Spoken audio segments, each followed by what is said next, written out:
While gathering herbs deep in the mountains, I saved a severely wounded old general who had collapsed. He gazed into my brow and eyes, and spoke bluntly, "Though you are a girl in name, you possess the bearing of 100 autumns. Go to the western camp, and within a year you will achieve unparalleled military feats, and 10,000 will bow in reverence." What he said was true. In my past life, I was not only the female general who commanded the 3 armies with great power, but also the revered empress of the Eastern Palace. The exemplar of all under heaven. Half my life was spent in battlefield glory, the other half in the splendor of phoenix seals and honor. But this time, I quietly put away the medicine basket, speaking with a flat tone. "Old man, I won't take your consultation fee. Don't talk nonsense like a fortune-teller." The old general frowned upon hearing this, supporting his frail body to move forward a little, his tone earnest yet tinged with regret. "Miss, what I'm saying is true. Could it be that you're growing timid? You need not be anxious or fearful. Your guard. I have spent half my life observing people, never once misjudged anyone. Your bone structure is naturally destined to stand high. You are far from the mediocre who are buried in the mountains and fields. Believe me. Go to the army camp. With your talents, you should not waste them."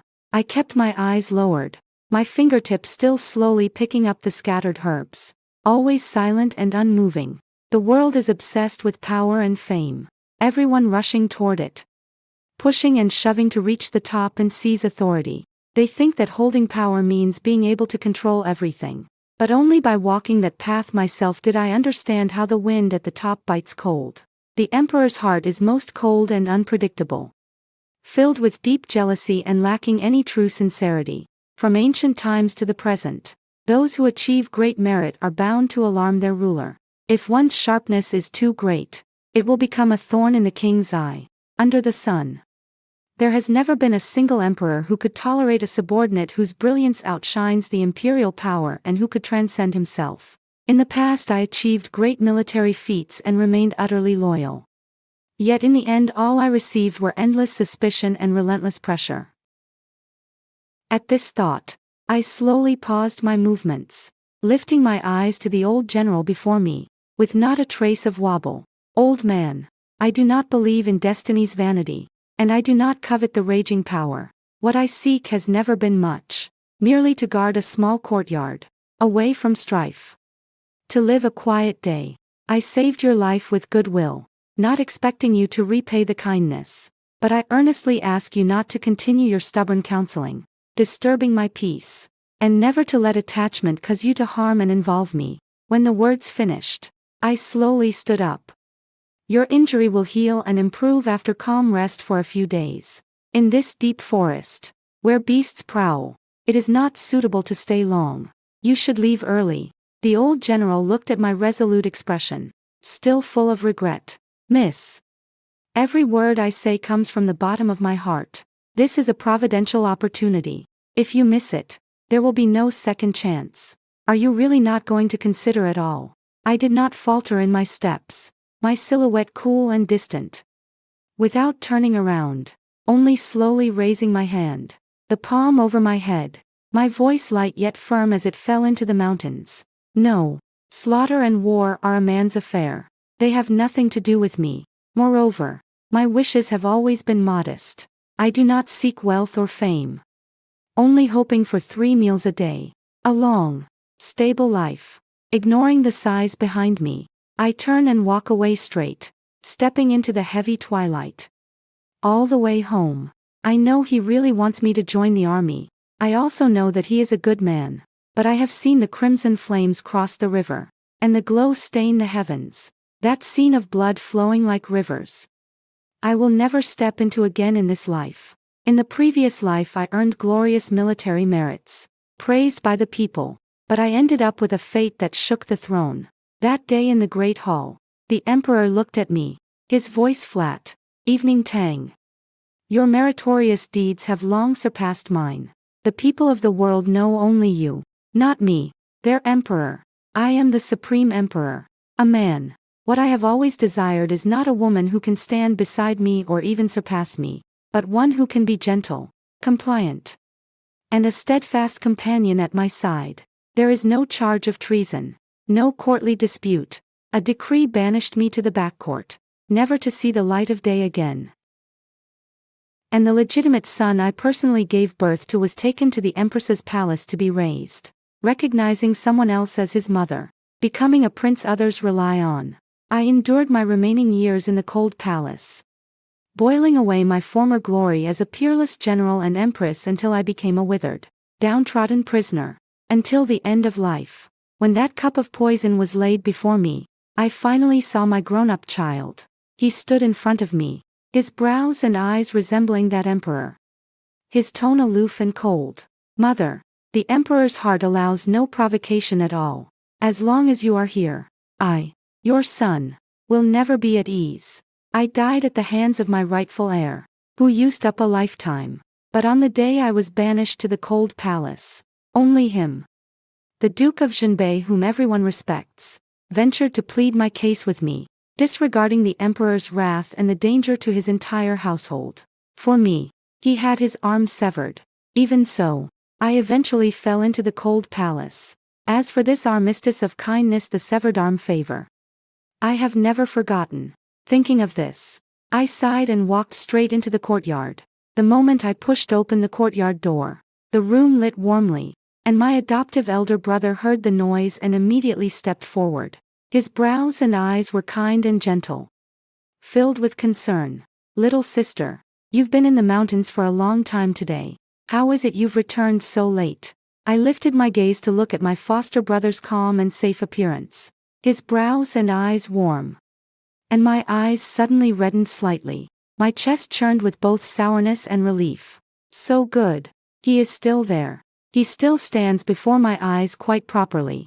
At that time I was cast into the cold palace, cut off from the world, and no information from outside could reach me at all.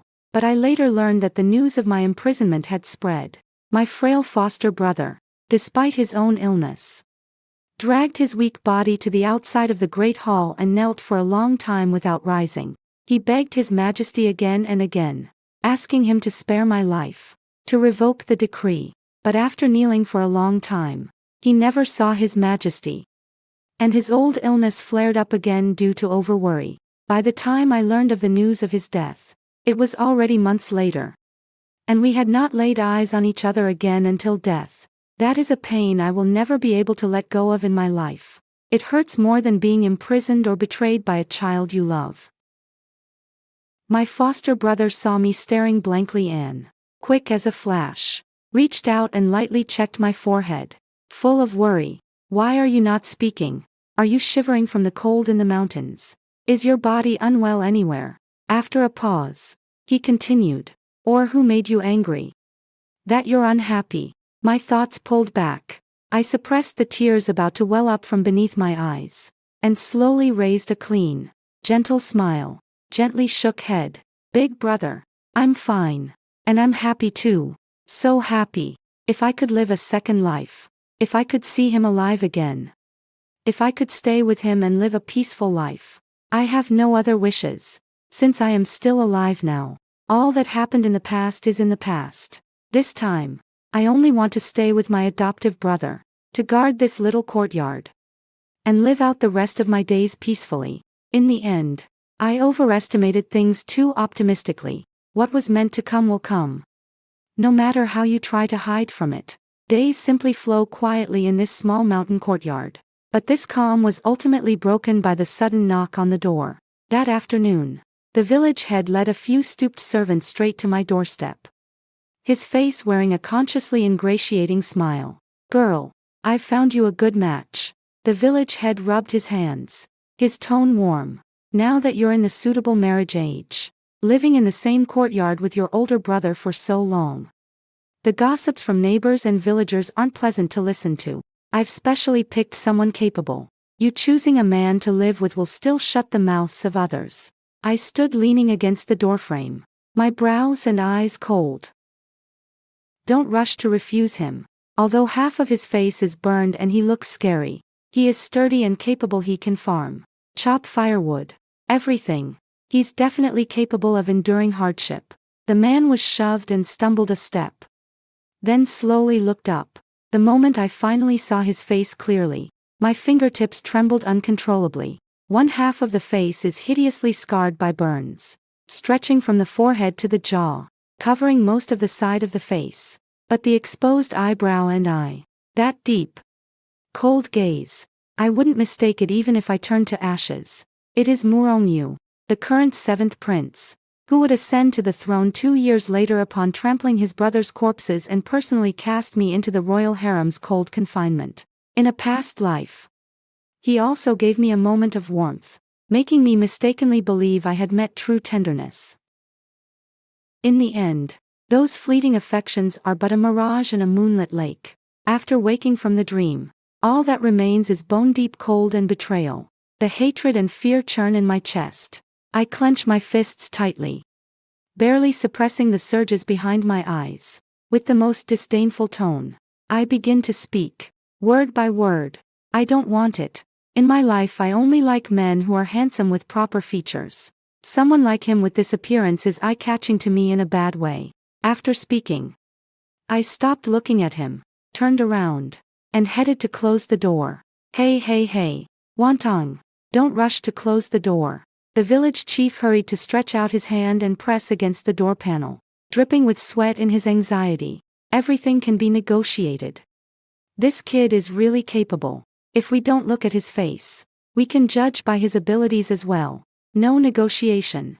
I spoke with a resolute tone, leaving no room for compromise. I am more clear in my heart than anyone that Murongyu is now deeply entangled in the whirlpool of the crown prince's succession. Several other princes are closing in on him step by step, secretly plotting to kill him. Which is why he ends up so trapped. But I understand that this is not his scheme. Anyway, no one could have expected him to be in this small mountain town. If I had not met him in my past life, I would have already gone to the military camp. But now, if I keep him, it will be inviting trouble upon myself. First, in my past life I met such a miserable end because of him. And in this rebirth I avoid him at all costs, unwilling to be entangled with him even a little. Second, once those princes who hunt him discover that he is concealed here with me, they will surely bring peril to me and my elder brother. The stability I have striven to guard will vanish in an instant. Before the village chief could say more, I suddenly slammed the courtyard gate shut with all my might, sealing his cries and pleas outside. In the hospital, my elder brother came out of the room after hearing the sound. Seeing my taut expression, his eyes full of worry. Little sister, who is outside the door? What happened? I suppressed the tumultuous waves in my heart and turned to my elder brother, speaking softly. Nothing's wrong to worry about. It's just the village chief bringing an useless piece of trash to pushy sales. Don't pay it any mind. After a pause, I held my elder brother's hand. Brother, remember, no matter who begs you for anything, you must never agree, especially about the person outside the door. The elder brother has always been gentle and soft-hearted, unable to bear others in pain. Back then, he was the one who found us starving to death at the foot of the temple mountain. Just like this, we are all orphans with no father or mother. From that day on we relied on each other for survival. He has given me all his tenderness, unable to bear even a trace of suffering. I know him too well. If the village chief pleads with him, he will surely soften. Although my elder brother does not understand why I am so serious, he still looks at me, nods softly, and answers in a gentle voice. Okay, I'll listen to you.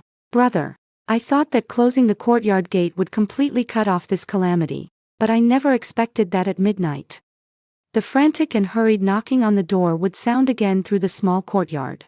Outside the door, the village chief's voice was choked with crying, anxious beyond measure. Miss Wantong, please open the door quickly. Save him. Reluctantly I opened the door and found the village chief with a face full of worry, pointing at Murongyu whose breath was faint. That kid won't make it. His whole body is burning up. You've known medical arts since you were a child. You must save him. If someone dies in this deep mountain village, the Yamen will investigate and our entire village will be ruined. No one will be able to run. I kept a cold face and refused directly. His life and death are none of my business.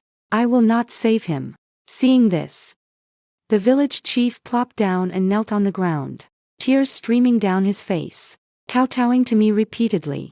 Missy, I beg you, consider this as me owing you. Please save him. The land deed your father left behind, uncle. Now return the deed to you.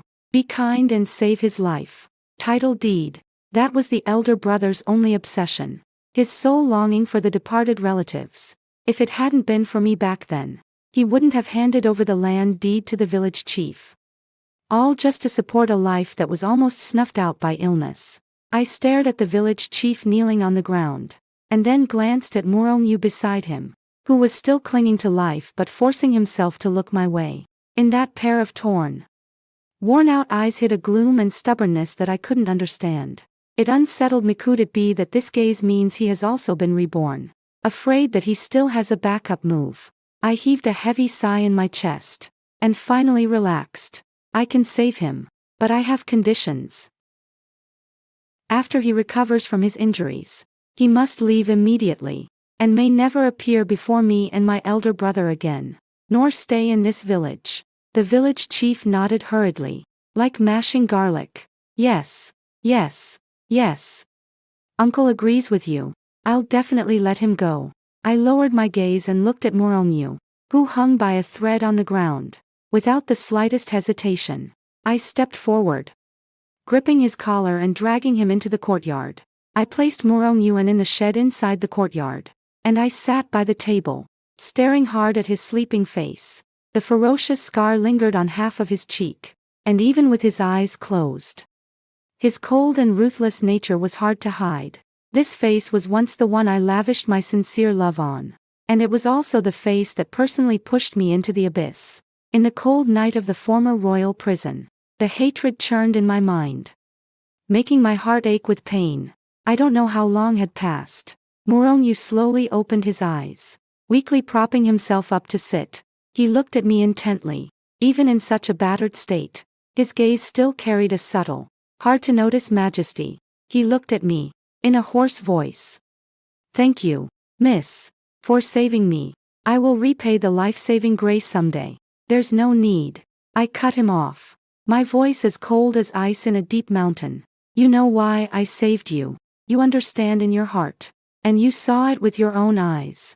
I glanced at the scar on his face, my tone filled with unhidden disdain.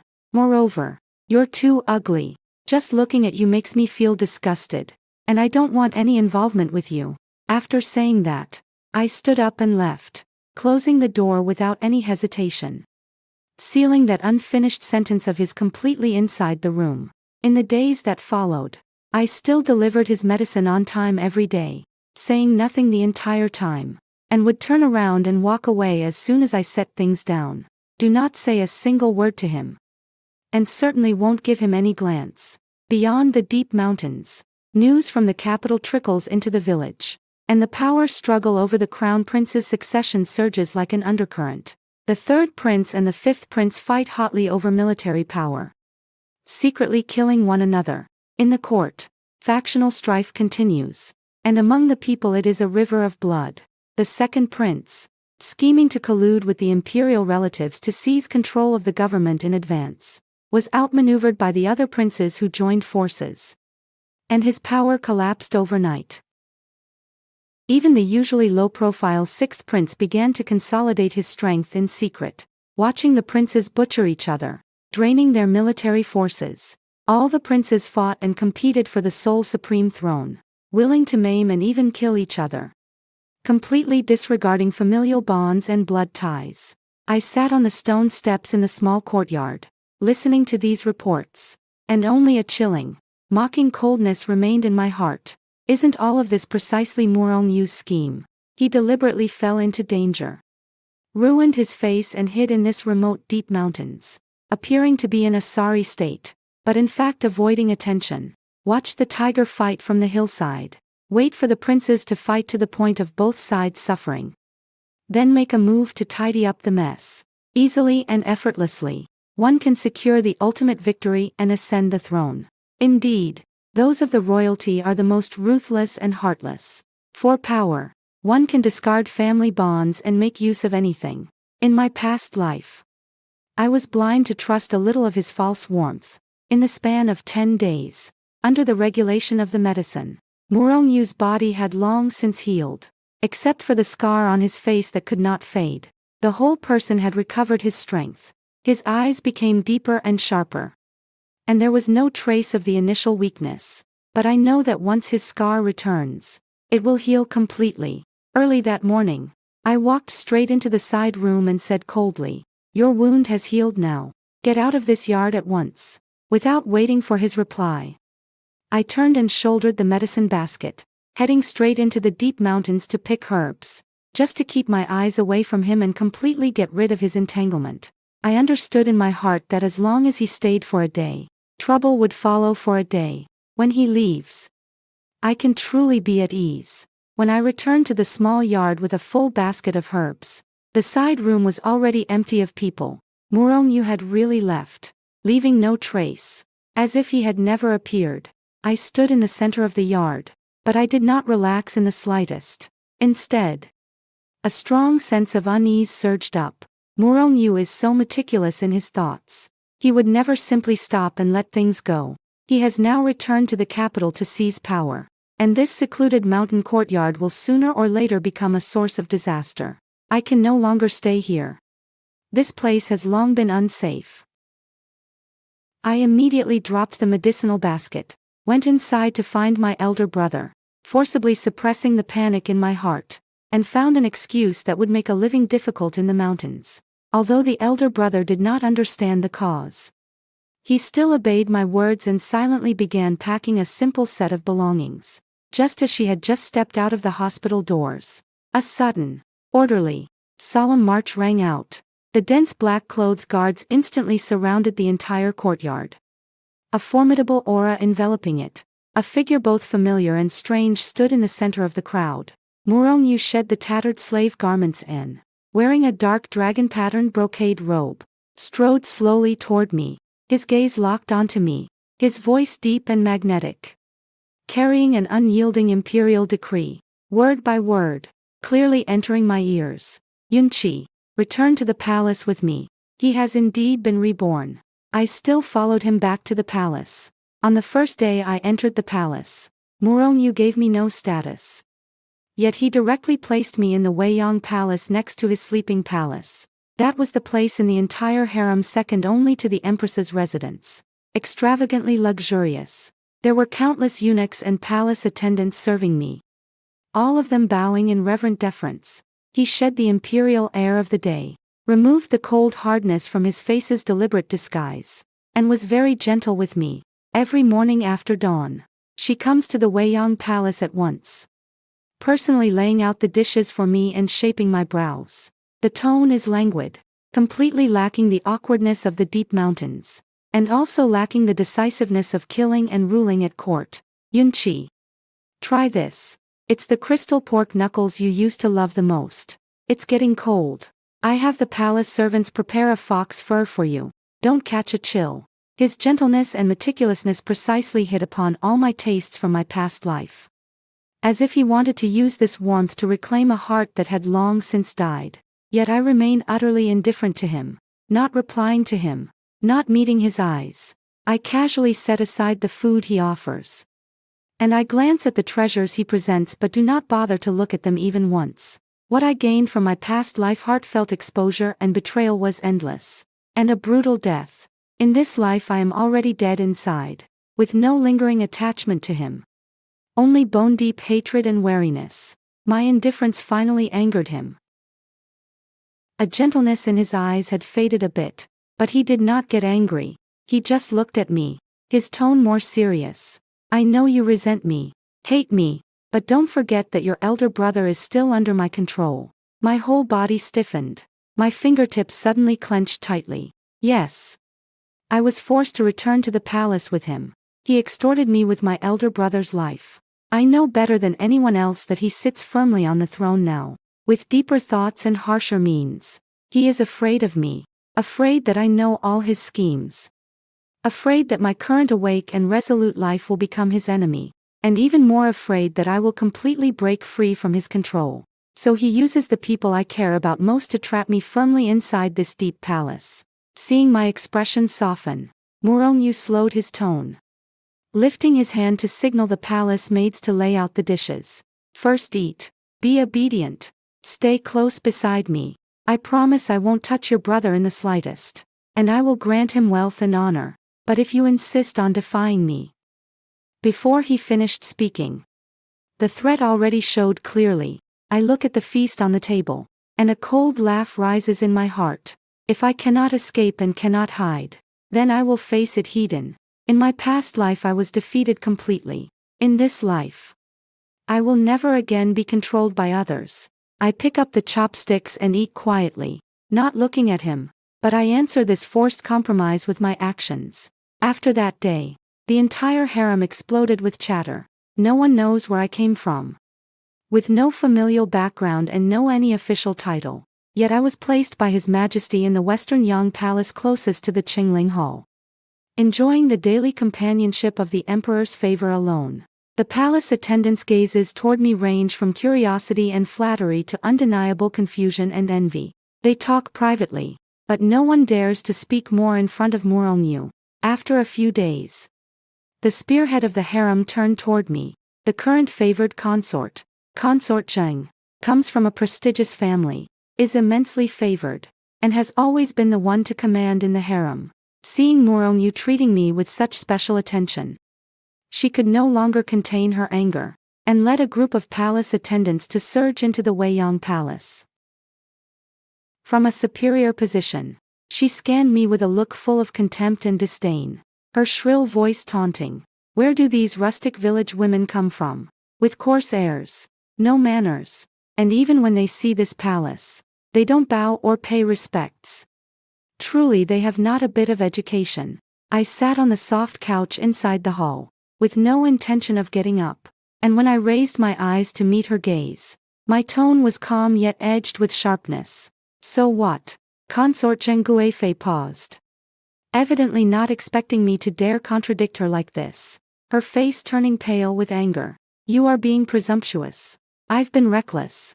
Do you dare to kill me? I slowly stood up, stepping closer to her with a cold gaze.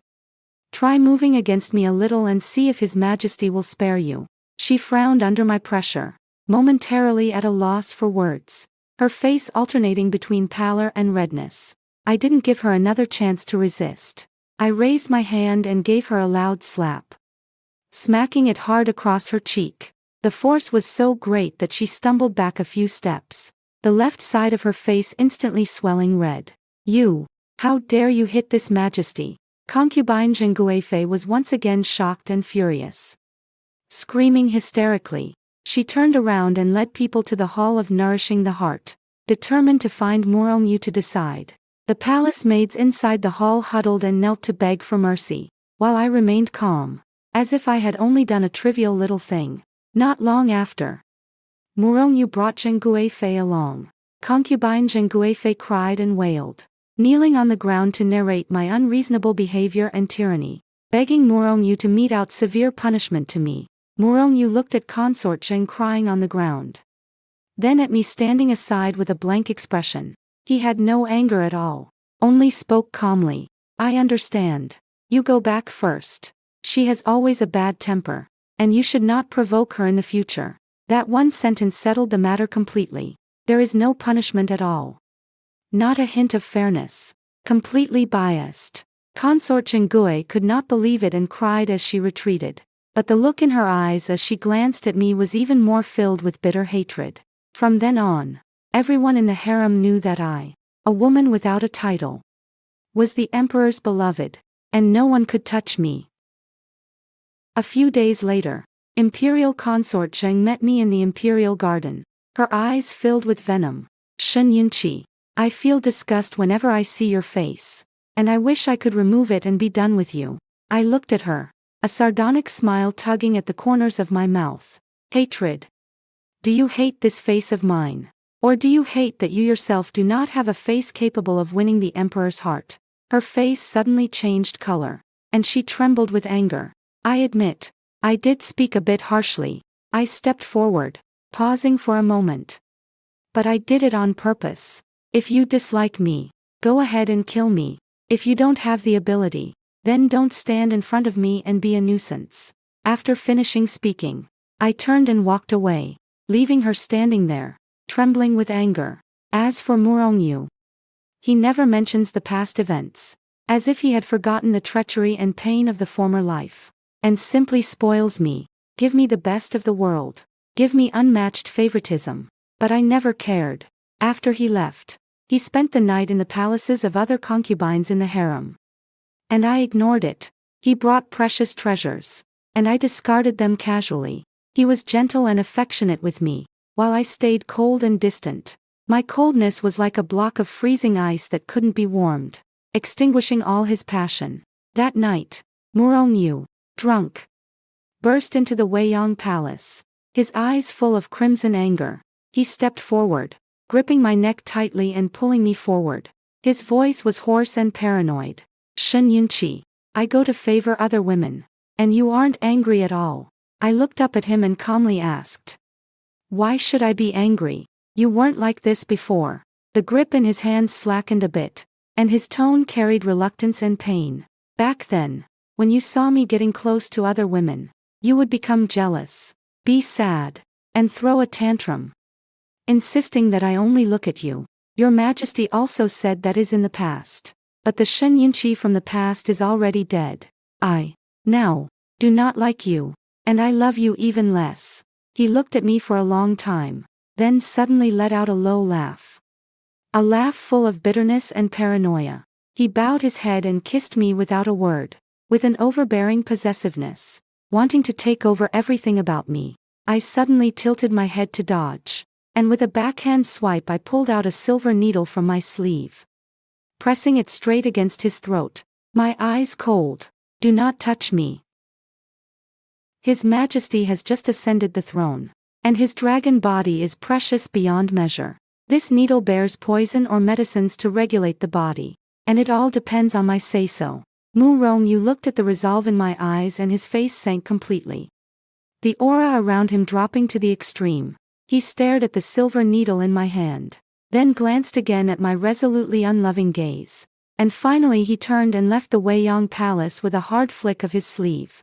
The days passed like this, spent under the oppression and confrontation of the Deep Palace. Every day I worried about my older brother outside the walls, but Murongyu watched me so closely that I could not meet him at all.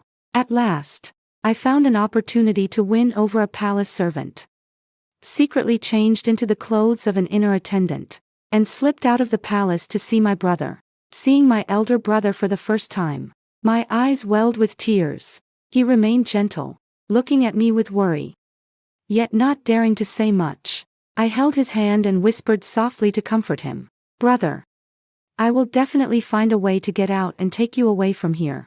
The elder brother nodded and repeatedly reminded me to take good care of myself in the palace and to be cautious in everything. But I just quietly returned to the Weiyang Palace when I saw Murongyu sitting in the hall, radiating a frighteningly fierce aura, clearly waiting for a long time. You went to see him. It wasn't a question, but a confirmation. Shen Yunqi, do you like him? My heart tightened, and I said nothing. My elder brother is my lifesaver, a kinsman I depend on for life, the only support in this world. I have never had even the slightest improper thoughts, and I understand clearly that there is absolutely no possibility between us. He suddenly stood up, his eyes fierce. If you like him, I will order his death right now. Don't you dare touch him. Very well, then you must promise me you will never see him again. Stay obediently by my side, and be compliant. Murongyu looked at me, his eyes filled with obsessive possessiveness, with no room for negotiation. In order to protect my elder brother's life, I ultimately compromised. Since that day, I abandoned my former cold indifference, began to smile at him, and started to cater to him, staying by him at meals, reviewing memorials with him. I played the role of a pampered, obedient, gentle girl in front of others. Murongyu was very pleased, loving me more and treating my elder brother even more kindly. Until the palace held the birthday banquet, Murongyu personally issued a decree to marry off a close maid to my elder brother. I sat at the table, my fingertips tightening in an instant, a strong unease rising in my heart. To directly resist the decree would be a death sentence. But if I accepted, I clearly knew this was Murongyu's scheme. It was a tactic he used to restrain me. My elder brother looked at me with a helpless expression, and in the end he knelt to accept this marriage. Not long after the marriage, news arrived that maid had died suddenly. Murongyu seemed not to notice my facial expression, repeatedly sending young women to my elder brother's residence, whether maids or daughters of noble families, but every woman who married and died strangely not long after, with none escaping. Finally, Murongyu summoned his elder brother alone. I stood in the corridor outside the hall, watching my elder brother walk into the Yangshin hall, my throat tightening with unease. After a long while, my elder brother came out, glanced at me deeply as he passed by, said nothing, and turned to leave. Not long after, Murongyu's royal decree was issued again. This time, he married his sister, the Princess Onping of the current dynasty, to his elder brother, and granted the elder brother the title of commander of the imperial guards, bestowing him with a hint of military power and the utmost favor. I looked at that imperial decree, and a cold shiver ran through me. He intends to trap his elder brother in the capital completely, under his very nose, so that I can never break free. A few days later, Princess Onping took the initiative to come to Weiyang Palace to see me. Inside the shrine there were only the two of us. She reached into her sleeve, handed me a letter, and spoke softly. "This is Ichuan asking me to give this to you." I opened the letter, and my older brother's handwriting came into view. "Yunqi, may your elder brother be well. Do not worry. Take good care of yourself." The handwriting was sparse, yet my eyes instantly reddened. I clenched the letter and looked at Princess Onping. She sat opposite me, her tone calm. "Tomorrow is the royal hunting ceremony. My elder brother will personally lead the expedition out of the palace, and I will have someone arrange for you to leave the palace. No one will notice." I was utterly puzzled, not understanding why she wanted to help me. "You don't have to ask more. I have my own plan."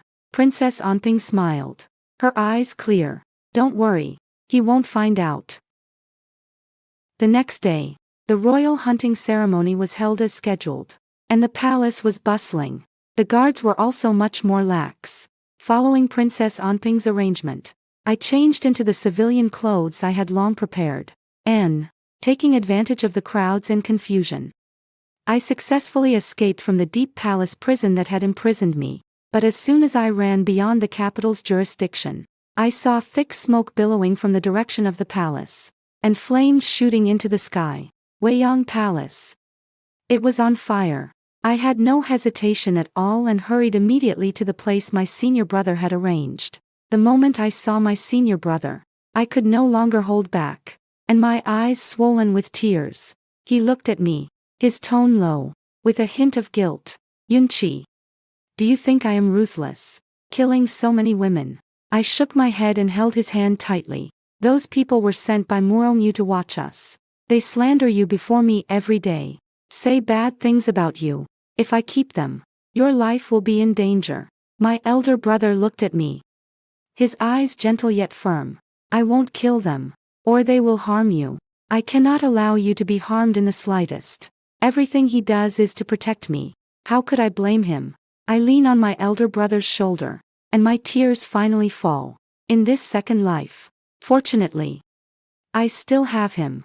We left the capital and headed toward the south of the Yangtze. On the third day, from a passerby, we learned that Murongyu suddenly fell gravely ill and could not get out of bed.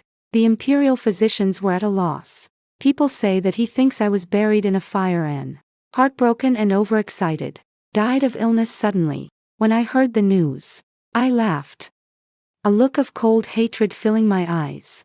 No one knew that the day he was rescued in the secluded mountain village, someone had already added a slow-acting poisonous toxin to the medicinal soup given to him. This poison is silent and stealthy. It does not strike immediately, but erupts suddenly when his emotions become extremely unsettled. Will torment his body and mind, making him endure the pain of illness day by day. After a long time, he suddenly died of a burst death. I Shen Yunqi. Have never been a virtuous person. For all the pain and betrayals he inflicted on me in the previous life. This life I will make him repay 1,000-fold. If he tries to trap me for a lifetime, I will sever his dragon's life and health, keeping him forever tormented by illness.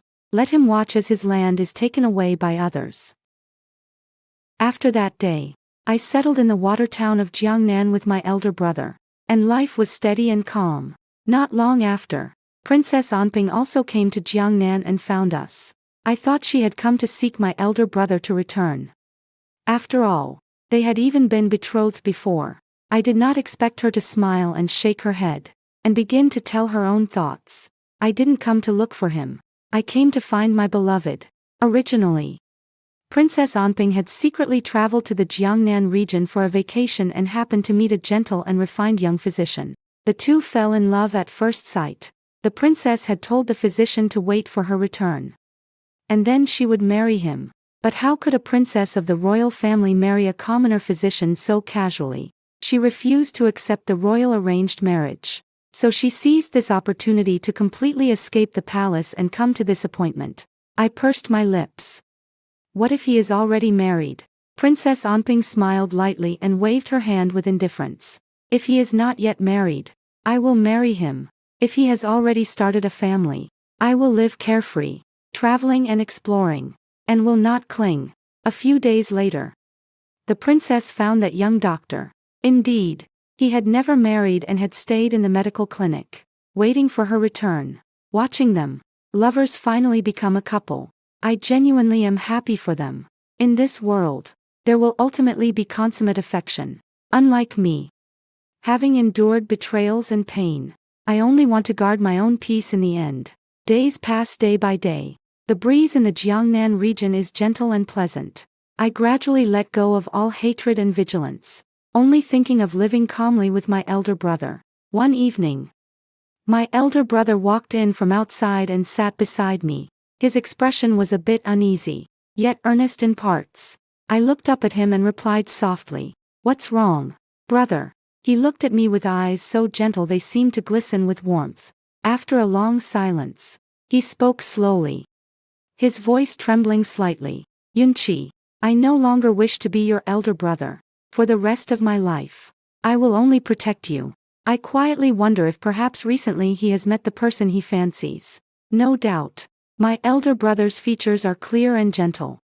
He has always treated people with tenderness and consideration, and his character is a rare, pure goodness in the world. In the southern river towns of Jiangnan, the drizzle and mist blur the views, and everywhere are graceful and beautiful women, with every frown and smile dripping with tenderness, being together day and night. Growing fond and forming bonds is nothing unusual. The thought that he will hold another person's hand, be with another woman day and night, and spend the rest of his life with her. He will no longer put me first in everything, nor will he keep all his tenderness solely for me. A strange, sour sadness rises in my chest.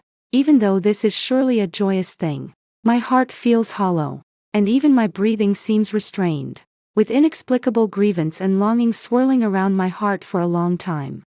Not easily dispersed, I have always treated him as a dear relative I depend on for my life, never daring to cross the line, and never once hoping for any bond beyond this. But this sudden sourness overwhelms me with panic and confusion. I can't tell whether it's reluctance from family ties or the quietly sprouting different feelings that has grown in the daily companionship. Just as my thoughts were in a tangle, he nervously clenched the edge of his clothing, his voice a touch tremulous. We are not related by blood. I don't want to be just your older brother anymore. I want to be your husband, to love you and protect you for a lifetime. Do you want to marry me?" My heart suddenly missed a beat, my body burning, and my cheeks instantly flushing. Will I marry him? This is something I never even dared to imagine before. But when I gaze into his eyes, the sincerity burning hot, with not a trace of insincerity, scenes of us relying on each other since we were young flood my mind. When I was down and out, he risked his life to save me. In chaotic times, he fought to protect me. In the dangers of the inner palace, he quietly bore everything. On the road of flight, He never abandoned me. Among the tens of thousands in this world, only he has always treated me with genuine heart from beginning to end. He has never schemed, betrayed, or abandoned me. All the companionship and protection from the past years have long surpassed ordinary siblings. Taking root and growing deep in my heart, it has become a unique love. After a long while, I slowly raised my eyes, and a gentle smile curled at the corners of my mouth. Coincidentally, I also want to be your wife. In the past, I only dared to accompany you as siblings. Now I want to set aside all my concerns and give the feeling of falling in love with my elder brother a good try. In that case, it's not bad either. The end. Now, listen to the second story. Reborn and awake. I find myself kneeling at Shen Yu's feet. Everyone around me is laughing at me loudly. In my previous life, to stop Shen Yu from an arranged marriage, I charged headlong into the stone lion at his house's gate. I didn't die, but I was paralyzed for 7 years. In those 7 years, Shen Yu wed, fathered a son, and rose smoothly to the top. And I, all over my body covered in bedsores, suffered and died in agony. If I could start over, I would choose to let Shen Yu go, and loosen the grip on myself as well. I woke to laughter, opening my eyes to see Shen Yu's official boots embroidered with cloud patterns. Look up. And there is his tall figure and resolute jaw. He didn't bend, nor did he look down at me. I've experienced this scene before in my previous life. At that time I begged him unsuccessfully. And in a moment of heat I rushed toward the stone lion and collided with it. What did I say at that moment? Shen Yu, don't regret. In fact, Shen Yu never regretted from start to finish. What regrets is me, hearing for 7 years about his marriage, his having a son, his promotion, and I, lying alone on the bed, smelling the stench after incontinence, enduring the pain of pressure sores, dying dejectedly. These truths I only understood after 7 years of painful times. Now, I loosened his clothes, and, amid a burst of reckless laughter, stood up. Miss Lin, you're not planning to knock yourself out here, are you? Even if he dies from being crushed, he wouldn't marry you. Who would ignore a noble young mistress of a noble family to marry a merchant? Well, not even weighing yourself. Clinging to others every day, just asking for humiliation. Yeah, bring it on and humiliate yourself. As Shen Yu said, I am both stubborn and dim-witted. I looked up at Shen Yu, and he was looking at me as well. Our eyes met. I smiled at him, took a step forward. Shen Yu. I leaned slightly and spoke to him. I wish you all the best in achieving your wishes. True happiness. He paused, a look of astonishment appearing on his face. I didn't want to think about his reaction, and I definitely didn't want to stay here. I brushed the dust from my knees, pushed through the crowd, and left. A ripple of astonished voices came from the crowd. Why did she leave all of a sudden? Has Miss Lin figured it out? If she could figure it out and stop clinging to Lord Shen, I'd kneel and eat wall plaster. I didn't pause. Under everyone's inquisitive gazes, I returned to my own home. 12 years ago, when I passed by a dilapidated yard, I met a frail boy. That year the boy was only 6. He curled up in the corner, so thin that every bone showed. The boy looked at me with black eyes, a stubborn gaze that was pitiable, and I begged my father to take him home. From that day on, Shen Yu moved into my house and became part of our family. 6 years ago, my father went out to collect payment, but while crossing a mountain, he was swept away by a flash flood and his body was never found. My mother fell ill as a result and never recovered. 3 months later, she passed away as well. The 13-year-old me and Shiryu, who was 12, have depended on each other ever since. He was very bright, did exceptionally well in his studies, and our teacher often praised him, saying he was the reincarnation of the literary star Wenxiu. Shiryu did not disappoint us either, becoming the youngest Zhuang Yuan to pass the metropolitan examination in this dynasty. That day in high school, we cried our eyes out, celebrating that we had finally endured and got through it. For 6 years, Shen Yu studied while I poured my heart into running the winery my father left behind. I rose at dawn and stayed up late, never sleeping a full night. With my hands and feet chronically cracked, pain stabbing to the core. Whenever it happened, Shen Yu would hold me tight, grinding his teeth and saying, "By whatever means, I will make sure you live a life above others." Now, we have finally endured through to the top. Amid the congratulatory sounds of the neighbors, someone asked Shen Yu, "Are you and Master Lin going to marry this year?" My face grew hot, and I awaited Shen Yu's response with anticipation. He wasn't as enthusiastic as I had imagined. Rather, he spoke indifferently. "Just entered the officialdom. No need to rush." I thought that he really was just as he said in his answer. Worn out from bustling in the officialdom upon first entering, temporarily unable to spare attention for anything else. However, I heard that the Prime Minister arranged his daughter's marriage to him, and Shen Yu readily agreed. A marriage of true beauty and good bearing has become a much talked about topic in the capital. I can hardly believe it. Struck by lightning. That night he didn't come back. Only someone delivered a letter. Letting you live a good life and marrying you are already at odds. Sister, I am so tired. I hope you understand. I'm not convinced. And I won't give up. That same day I went to the yamen to find him. He wouldn't see me. I waited outside the house he rented. And to avoid me, he didn't even go home. For 3 consecutive months, I wandered like a lonely wandering soul, roaming every place where Shen Yu might appear. As such, I became the joke of the whole city. They concocted ugly stories about me, but I don't care. I just want one answer. That day, Shen Yu finally agreed to see me. He held the umbrella, expressionless, looking at me. I thought, in this world, you understand me the best. Sister, the path to officialdom is so hard. I need a push, something to help me achieve my ambitions. I could not believe my ears. What about me? He lowered his eyelashes, standing in the drizzle as thin as needles. His voice distant as if across thousands of mountains. I am tired of being poor, tired of suffering. I want to be at the top. I want to trample the people who have bullied me under my feet. He raised his brows. Sister, don't stop me. He turned, his silhouette cold and solitary. I sank to the ground, nearly hoarse with voice lost. We have been together since we were 7. Every day, since we were 13, we've relied on each other to survive. The only support we have to live on. I never thought we would part. So on the day he got engaged, I died by crashing into the stone lion at the gate of his new mansion. I hit him. He did not regret it, and I have lived day and night in pain and remorse. Fortunately, the heavens pity me and gave me another chance to start over. This time, I decided to help him, let him soar high, to become the superior man he should be. For months I have been absent-minded, crouching day and night. I had long since lost my former self. I boiled hot water to bathe and change, and cooked a meal for myself. The dishes, all things I enjoy eating.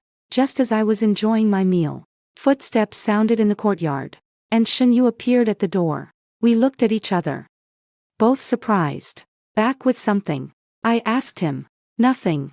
Shen Yu sat down at the table, waited for a moment, and seeing that I had no intention of inviting him to eat, he went and got himself a bowl and chopsticks.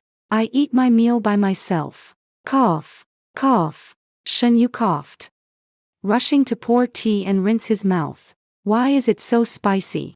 Since when did you start eating spicy food? I mocked with a smile. I've always liked spicy food. It's just that you don't eat spicy stuff. So I omit chili when I cook. Shen Yu paused in his tea drinking, raised his eyes to look at me quietly. Sister, I'm really afraid something will happen to you. You be okay. I took a sip of soup and smiled at him casually. I'm doing well. You're overthinking it. Shen Yu wanted to smile, but the smile never spread. Looking awkward and disappointed, I tidied up the bowls and went to the kitchen. While washing the dishes, Shen Yu stood outside the kitchen with a low voice. Sister, forget about me. I believe with your abilities, you will be fine. If in a past life, I would make him think back over more than 3,000 days and nights we were together, so he would not abandon me to face this cold world alone. Except for him, I have no family left. But 7 years of paralysis have already worn away all my fantasies. Now, I only want to live freely, and no one matters to me anymore. Good. I smiled, looking at him with a carefree expression. May you rise smoothly and have all your wishes come true. Shen Yu tugged at the corner of his mouth. A bit stunned and also a bit hard to bear. After getting ready to go out, Shen Yu had already left, leaving behind a silver note worth 3,000 taels on the table, just like in the previous life. He sent me enough silver to ensure I never worry about food and clothing. I also clung to these 3,000 taels to survive for 7 years. In this life, I will still accept these 3,000 taels. He said it was to repay the kindness of raising him. So I certainly won't be polite. From now on, we are even. After a comfortable sleep, I went to the winery the next day. I appeared before everyone with a spirited energy, and it surprised everyone. Lin Dongjia didn't stop Shen Darren from getting married. Looking at her, she's no different from before, and she seems even more cheerful. She should be fine. Who swore the day before yesterday that Lin Dongjia would figure it out? And he knelt to eat the wall plaster. The 3 months I chased Shen Yu and caused a stir ended quietly after I backed off. Every day I walk a 2-point line between the winery and home. My father's brewing craft is the Zhao family's ancestral skill, but he left in a hurry back then. And I never learned his technique. Later I still flipped through his remaining Zhao family brewing techniques, and I learned a bit of one type of wine.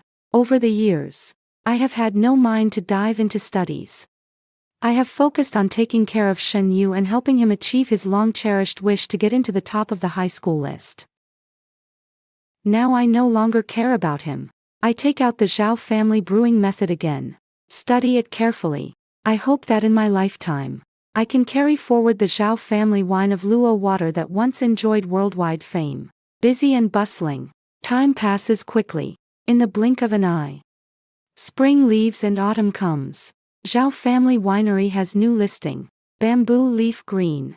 I set up a long tasting table in the street, inviting the whole city, old and young, to come and sample. The aroma of bamboo leaf green is its taste, suitable for both young and old. Therefore, it quickly opened up sales. And while we were pleased, we were spinning non-stop. Just as we were happy, an order arrived at the winery. The eldest daughter of the Prime Minister's family is marrying. And they want 60 jars of bamboo leaf green. Delivery before the Mid-Autumn Festival. The eldest daughter of the Prime Minister's family is getting married, which means Shen Yu is going to marry. In the previous life, it seemed he had his wedding before the Mid-Autumn Festival. At that time I thought he would come and tell me, but in fact, he never came at all. In the face of everyone's worried gazes, I calmly said, "Relax, we will surely deliver the wine on time." Before the Mid-Autumn Festival, I personally led people to deliver 60 jars of wine. The porter led us in through the side gate, and while waiting to settle the wine money, a dignified and beautiful woman arrived, surrounded by maids. "Are you Lin Wantong?" the woman asked me. "Yes." I nodded to her. "Lin Wantong from the Zhao family winery." The woman looked at me quietly for a moment, then suddenly commanded the old maid, "Give her 500 taels more as a reward." After giving the orders, she looked at me once more with a faint glance, then swept her sleeve and left. The maids in the Su residence turned to look at me, giggling and joking, their faces full of disdain. Just a village woman, not even a finger's breadth compared to the young miss. Hee, master, what does she mean? Tai Zhu clenched his fists, the back teeth grinding with a creak. What's so worthy about her? Just because she had a better birth. I neatly stacked the 500 taels of silver notes I had tipped, and led everyone out. If she's got good karma in her reincarnation, that's a skill. We may not be convinced, but we've got to hold it in. Tai Zhu cried with righteous anger, but I snorted with laughter, laughing at the tall, nearly 8-foot man full of sinew, tears streaming as if money were no object. After we went out, I donated the 500 taels to Qian Tang. Translation: The marriage of Shen Yu and Su Wanqing was lively, with the bridal sedan carriage covered in half a makeup of red for 10 miles. Translation. I didn't attend the ceremony because I was with the renovation to the new winery. The shop expanded by twice as large, and there were more things to do. Translation. Ching he worried I would fall into despair, and followed me all day long. Translation. I'm really fine. Don't just stand there. Get to work quickly. Ching he cried in anger. Shen Yu is so bad. When he changes his mind, he changes his mind. How could he not remember that you once endured the cold? Your cotton-padded jacket to make him a thicker one. And how could he not remember that you? I covered Ching He's mouth and poked at her forehead, while asking me to forget. You keep reminding me again and again. What exactly do you want from me? Ching He mumbled, unable to speak. After a few busy days, I am truly exhausted. Leaning against the pomegranate tree at home to rest. This tree grew from a seed that Shen Yu unintentionally dropped and let sprout. It has been 7 years now. 7 years have passed. And the tree still only flowers and has not borne fruit. In a drowsy sleep I suddenly woke in alarm, feeling that someone had been by my side just now. But after waking I searched everywhere and found nothing at all. Strange. I walked to the door. The old courtyard gate was swaying slightly. Master, Qinghe said happily, rushing over to tell me. Qingzhou has a trader who wants to hire us to press swiking. 1,000 tons. You should go take a look. 1,000 tons would keep us busy for half a year. So for half a year, the 4 of us moved into the winery, focusing solely on the work. And during that time I also produced Lao Baigan. Ah, Tai Zhu inhaled. This wine is truly exhilarating. In the spring of the following year, when we sent the wine to Qingzhou, we also promoted Zhao's Old White Dry on the northern frontier. By mid-year, the name of Zhao Winery had already become widely known. Everyone who saw me laughed and called me Master Lin Dong, teasing me to share wine with them. No one mentions the foolish things I did last year anymore. And I haven't thought of Shen Yu for a long time. He didn't even need to go out and train. He straight away became a Beijing official. And now he's a 4th-rank senior official. Tai Zhu sneered sourly. No wonder he climbs high ladders. Because he has 30 years less struggle than other officials. On that day, I went to deliver wine to the Princess Dowager's residence, when I happened to see Princess Changning's grandson fall from the roof. And I caught the child with my bare hands. Princess Changning invited me to dine at the manor and, with a smile, asked if I had found a marriage partner. No, at present I only want to manage the winery business well. I have no other ideas. Princess Changning was in high spirits and said she would find me a husband. I declined a few times, not daring to say more, for fear she would think I was ungrateful. Come at noon tomorrow, and I will introduce someone for you to meet. In the last life. Because I paid attention to Shen Yu, I often spent money to have the nurse who took care of me go out to buy the official household newspaper. In those 7 years, I had read every issue of the countless times, and I had heard every rumor and gossip from every street and alley. So, I know a bit about Princess Changning's temper. She isn't a warm-hearted person. On the contrary, in the 7 years that followed, during the 3 princes' battles for the throne, she showed herself to be exceptionally ruthless. Such a Princess Changning, because I saved his grandson, enthusiastically introduced me to my husband. I don't believe it. The judgment may be a bit arbitrary, but I cannot take the risk. The next day, when I was moving a jar of wine, my hand slipped and the jar fell onto the instep of my foot, breaking a bone in my left foot. How did she say it? I asked Qinghe, who had gone to the Marquis residence to help me with the matter. Qinghe whispered. She was very unhappy. The teacup was left on the table, and with a clink it startled me. The attitude of Princess Changning made me more confident in my own judgment. And when I came out, I saw Zhao Hengyi. Princess, you're not going to introduce me to this person, are you?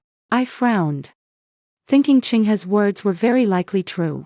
Although Zhao Hengyi is the 3rd master of the Duke's mansion, he is a notoriously profligate and arrogant nobleman. He has had 2 wives die before him, and his eldest son is a year older than me. This kind of person is far from a good match. A few days later, I heard the news of Zhao Hengyi getting married. He married a maid who was very close to Princess Changning. I breathed a long sigh of relief. I stopped going out to pour wine and focused on managing the shop. In August, the neighboring restaurant's owner fell ill and wanted to sell the shop to return home. I bought his shop. On the day of the reopening, the 6 of us cried with excitement. In the previous life, after I became paralyzed, the 5 of them held on for 2 years. And in the end they had to disband. The day I left, the 5 of them cried at my bedside. And at that time I regretted it deeply too. Why did I act on impulse and attempt suicide? It was simply harming both others and myself. This life is different now. We have our own shop. A big and spacious shop. Do you sell wine? Suddenly, a young man in a bluebird uniform appeared at the door. The bluebird uniform is the official attire of the Jinwu Guard, the Emperor's personal guards. Tai Zhu stepped forward. Sir, what wine would you like? And how much? A man ordered 30 jars of Lao Bygone Old White, and asked us to send them to the South Yuan. Tai Zhu brought the silver lock to deliver the wine, and I stood at the doorway anxious, waiting. 2 shifts had passed, and they still hadn't come back. I leaned on my crutch and, with Qing He, went to the South Yuan, stood at the doorway, and Qing He's calves trembled. They are only fierce. They probably won't kill indiscriminately. Besides, we ordinary people, they don't need to make things difficult for us. The Jinwu Guard is the Emperor's personal guard, only commanded by him. And because the current emperor is suspicious and hot-tempered, the Jinwu Guard, as his executioner, has become a figure everyone fears. Did someone bring wine this morning? The gate guard's face immediately darkened. Wait. After another moment, we were led inside and saw the iron columns and silver locks beaten to tatters, hanging on the dragon gate frame, nearly lifeless. A buzzing sound rang in my head, and I roared. What is going on? Why are you beating them? There is poison in the wine. The man who ordered the wine this morning stood in front of me with his hands behind his back. Are you the host? You have just arrived at the right time. Who instructed you to poison the wine? I shook my head. Even if I was told by someone to do it. I didn't know you would come to buy wine today. Moreover, when we were moving the wine, you were there the entire time. The man placed a knife at my throat, his expression fierce. Are you saying I wronged you? Yes. I lifted my chin. Or perhaps someone inside your ranks has poisoned us. In any case, we won't ruin our own business by poisoning our own wine. Don't be so brazen. The man stepped a couple of paces, suddenly raising his sword to stab at my abdomen. I shouted, I will investigate. Having barely been granted a second chance at life. I don't want to die. I want to strive to stay alive. I'll inspect it. I look at him seriously. I'll explain for you. And also prove my innocence. The man sneers disdainfully. You inspect. Who the hell do you think you are? Just then, I saw a man in a crimson official robe walking by from the distant corridor. He's wearing a crimson official robe. And the badge on his chest is a blue crane. In the southern garden, the only one who could wear a reddish official robe is the commander of the Jinwu Guard. Gu Beichen. Lord Gu. I braced myself and shouted at Gu Beichen. Please, Lord Gu. Uphold justice. Gu Beichen is known throughout the capital. Rumors say he is the cold-faced king of darkness, who kills without blinking. Calling on him to dispense justice is even more risky. But I have no other choice. I must prove my innocence. I must take iron pillar and silver lock with me. Gu Beichen stamped his foot and looked over at me. What are you shouting for? The man with the sword roared, then turned away and explained to Gu Beichen. Sir, the wine they sent has poison in it. No. I risked everything and shouted. We common folks. Doing business is just to make a living. Even if you gave us 100 lives, we wouldn't dare put poison in your wine. There must be a misunderstanding here. Please, sir. Investigate carefully. Gubian strode forward, and as I drew closer and took in his features, I couldn't help but secretly marvel at such a man with exquisitely refined facial features. Shen Yu was already extraordinarily good-looking. But Gu Beichen's appearance far surpassed his. A slight alarm flickered in my mind, and I steadied my thoughts. waiting for him to speak. Yet my heart pounded with fear. Thunder Tiger, what did you do? Gu Beichen nodded toward the Dragon Gate rack with his chin. Lei Hu should be like that. Gu Beichen didn't ask again. When he spoke, his voice was deep, neither high nor low, with an oppressive presence that commanded without anger. How do you plan to prove yourself? He suddenly asked me. I let out a sigh of relief, understanding that he was willing to help. I looked up at Lei Hu and asked, what poison did you drop? Has it killed anyone? He kept talking about poison but never explained what it actually was. Laxative. Lei Hu and Gu Beichen explained. 7 brothers drank it in the afternoon, and all threw up and had diarrhea. I continued. If we're drinking, then we should eat vegetables. Why are adults so sure the wine is the problem with us?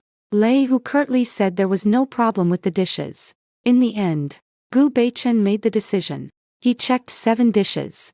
None of them had an issue. And finally it was found that the teapot contained laxatives. It isn't what it is.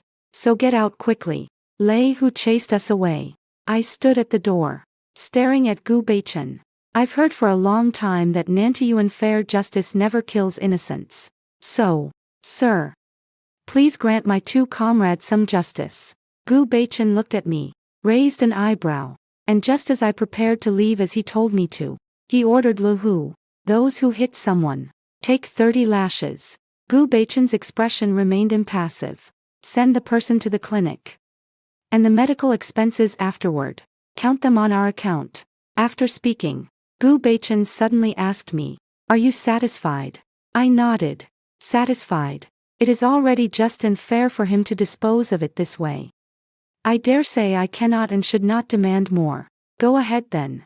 Gu Beichen was about to leave, but suddenly he stopped and gazed at Lei Hu. You also go receive punishment. Double. With that, he left. I stood in the courtyard, the late autumn wind sweeping in. And I couldn't help but shiver. Lei Hu had someone take the iron pillar and silver lock to the medical hall, and left behind 200 taels for medical expenses before leaving. I almost died of fright. Qing, he wailed. Nanyuan is terrifying. I sagged into the chair. My feet were so sore I could hardly stand, but it was hardly worth mentioning compared to the fright just now. The iron pillar and silver lock were recuperating, so I could only go out to pour wine. I move around a lot. And I've heard quite a few rumors. Zhao Hengyi's newlywed wife was tortured to the brink of death, hanging by a breath. Shen Yu was promoted again, and Su Wanqing became pregnant.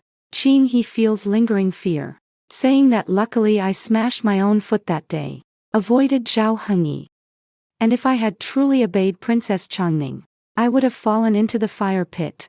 That day, I was loading wine onto the cart when a carriage passed by in front of my door. The carriage curtain was blown aside by the wind, and I happened to look up and met the gaze of the people inside. I quickly lowers my eyes. The carriage stopped not far away, and Shen Yu and Su Wanqing got off. This place is not bad. Su Wanqing and Shen Yu stood side by side, a very fitting pair, but Shen Yu had become much thinner, and he wasn't as vigorous as before. Shen Yu said nothing. Su Wanqing smiled again and said to him, now you can rest assured. She is doing well. Shen Yu only glanced at me once and said it was cold outside, letting Su Wanqing return to the car. Good. Su Wanqing had the old maid give me 500 taels of silver vouchers. Sister will keep them for you, if you encounter trouble in the future. Come to us. The old woman's banknote slipped from her grasp and fell to the ground. You're generous. I picked up the silver notes. However, we can barely make ends meet right now, so please don't trouble yourselves. Su Wanqing seemed very satisfied, smiled dignified and proper, and walked with her head held high, waiting for someone to leave. The Green Lotus is loudly cursing. Donate the money to Qian Hall, I said. The second day after meeting Shen Yu and his wife, an unexpected guest came to the shop. Zhao Hengyi sat at the counter, grinning as he told me to pour him a drink.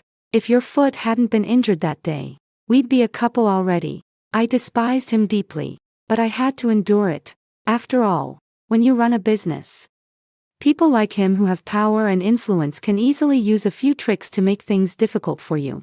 In the capital, without a backer, it's hard to stand up. I have neither looks nor talents. I can't climb high. Zhao Hengyi, however, from that day on, came to the winery daily to harass. His behavior reckless and frivolous. It must be Su Wangqing did it. She knows that the senior Duke Changning was going to introduce Zhao Hengyi to you. And now deliberately has him harass you. Yesterday I even saw her mother-in-law watching the fun from across. Zhao Hengyi returns again. I am reconciling accounts when he suddenly grabs my hand, pulls it over, and kisses it. Just marry me. I will surely treat you better than Lord Shen does. I endure it with great difficulty, almost not smashing the abacus in his face. Instead, I smile and pour him a drink, casually asking, "Third master, what can copper do?" He had been grinning. But when I asked like that, his smile suddenly faded. "What copper? Where did you see it?" That day I was delivering wine, and I saw a boat on the Chengying Lake with a lot of copper on board. I mumbled while wiping the table. The boat was about to sink. Zhao Hengyi's eyes rolled. And today he only stayed for a moment before hurrying off. 2 days later, Zhao Hengyi was captured by the Jinhui. I'm not sure whether his arrest is related to that ship's copper, but I do know that ship's copper is related to Shenyu. If it's related to Shenyu, then it's related to Grand Tutor Su. And if it's related to Grand Tutor Su, then it belongs to the second prince. I just don't know why the Jinwu guard would intervene. Could it be that the second prince is minting money in private? But what is he going to do with so much money? Raise troops or something? I couldn't help feeling a faint unease in my heart. 2 days later, I was in the backyard testing a new wine when a group of people came striding in. Worried that it might be a matter of a few days, I still came. Master Lin Dong. Gu Beichen walked in calmly, stopping in front of the wine vat. As he eyed the wine while asking me, "Did you tell Zhao Hengyi that there was a ship copper on Chengying Lake?" Shall I say it? But I don't know how serious the crime of that ship copper is.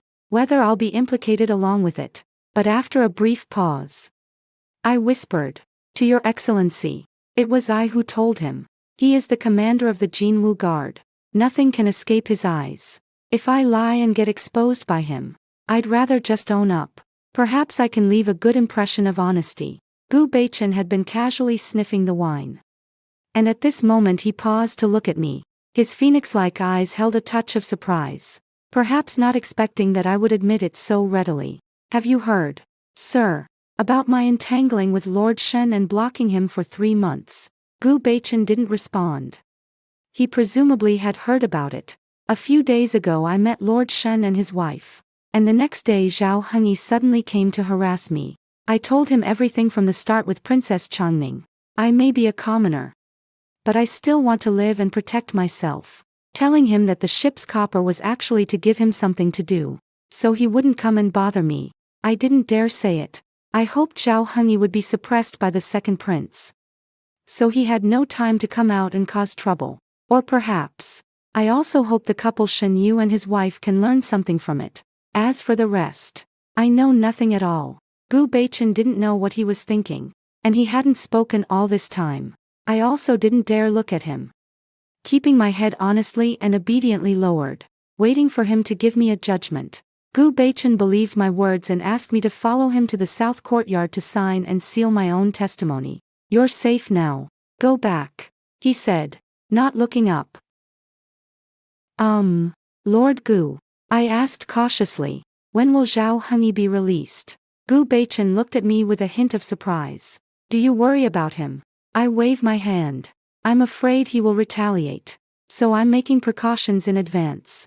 Gu Beichen even curled his lips, saying carelessly, "If you're afraid he will retaliate, how dare you set a trap for him?" I mumble something, but he didn't hear clearly, ordering me to say it again. I actually didn't expect Shi Yuan to intervene. If I had known earlier, I certainly wouldn't have done this. I felt a bit ashamed. Perhaps I'm merely ignorant and act rashly. He leaned back in the chair, his slender fingers slightly curled, tapping the desk lightly twice. My heart also skipped a beat twice. if someone who seeks to borrow a knife to kill and a single stone to kill two birds. I didn't see that as shallow. His tone carried a trace of teasing. My scalp tingled. So I quickly changed the subject. Do adults like to drink old white dry or bamboo leaf green? If neither appeals, we have others. I can't see the expressions on my face. But I feel that I must be flattery at this moment. Just now, it suddenly occurred to me that if I could schmooze Gu Beichen, then in the future, even if Zhao Hengyi is released from prison, I wouldn't have to be afraid. After all, he not only commands the southern court and is the emperor's trusted aide, but he is also the son of the Marquis of Zhenyuan. The Marquis of Zhenyuan had produced 3 famous generals in the 136 years of the Great Zhou. Their status and strength were not something ordinary meritorious families could compare with. Perhaps my intention was too obvious. Gu Beichen's expression turned cold, and he didn't speak, staring at me until I felt goosebumps all over. Are you afraid of me? He asked me. The Lord is renowned. There is bound to be some winning by honesty. He laughed, and the smile was surprisingly handsome. I was momentarily dazed, staring blankly for a moment. By the time I came to, he had returned to his indifferent, aloof expression that rejects others. I don't usually drink alcohol, but if there are good small dishes to accompany the wine, I can have a few glasses. Gu Beichen replied.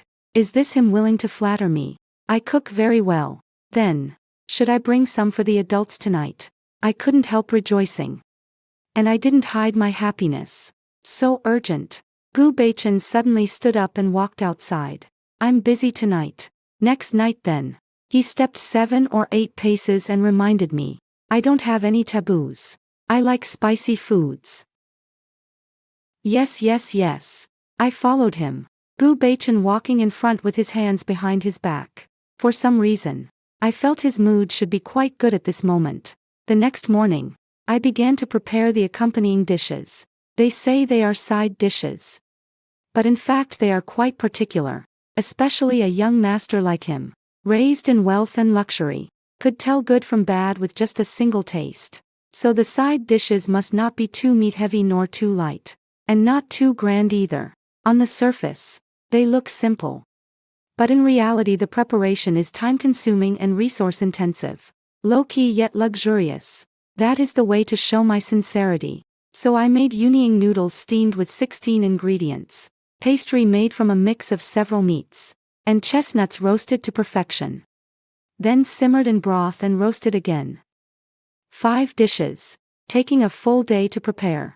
When plated, Gu Beichen was stunned and pointed at the noodles. Yunying noodles. I nodded. You're thoughtful, he said slowly as he ate.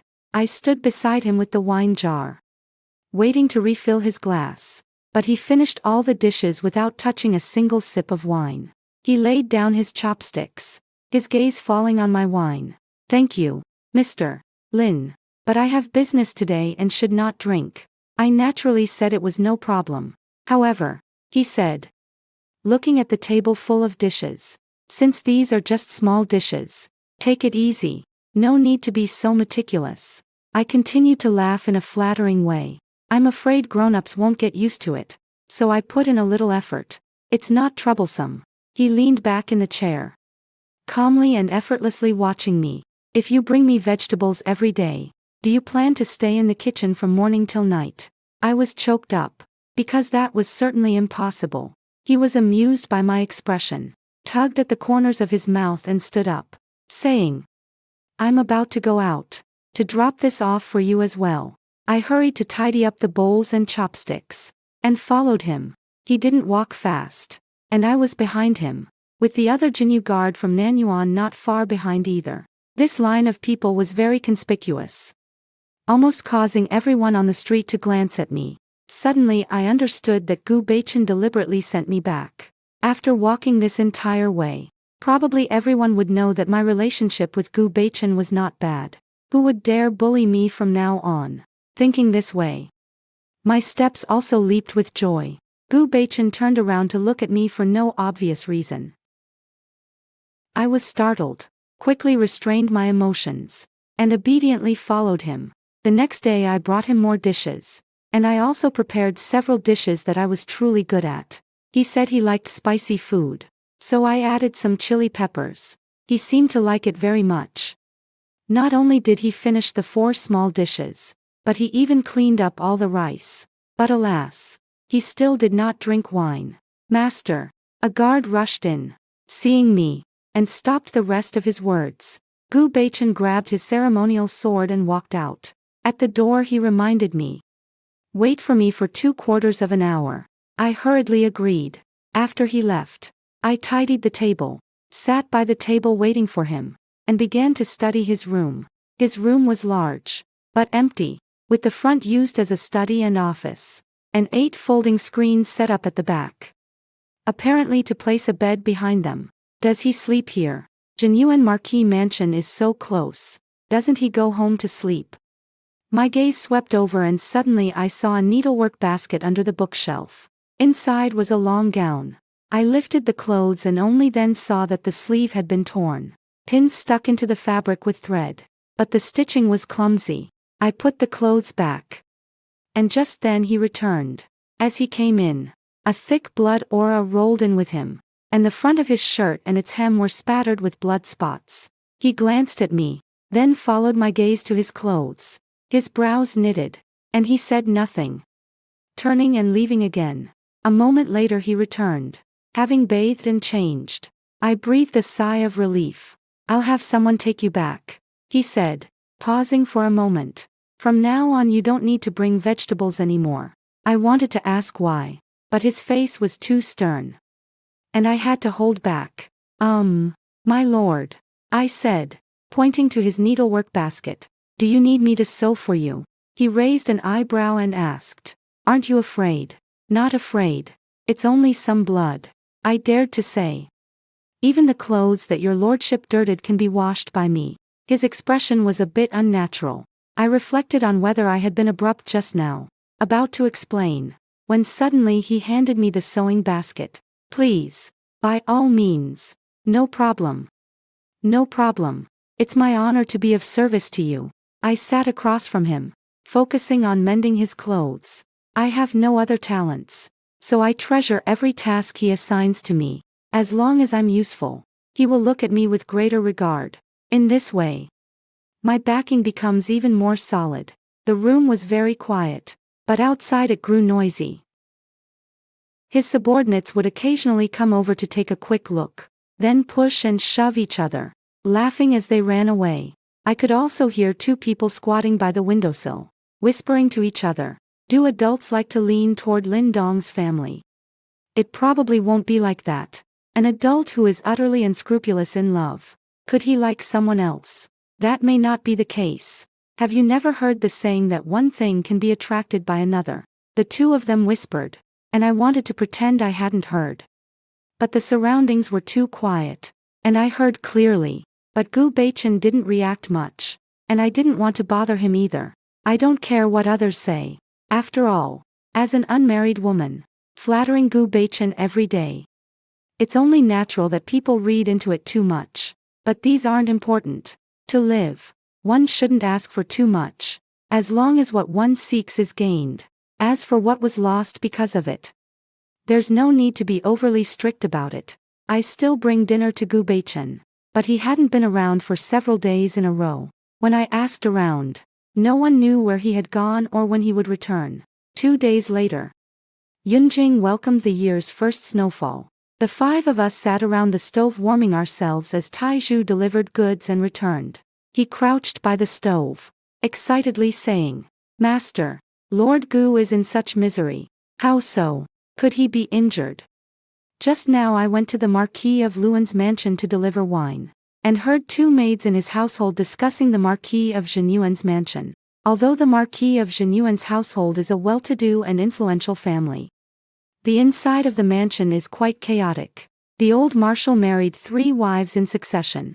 Gu Baichen is the legitimate eldest son, but his mother died after giving birth to him.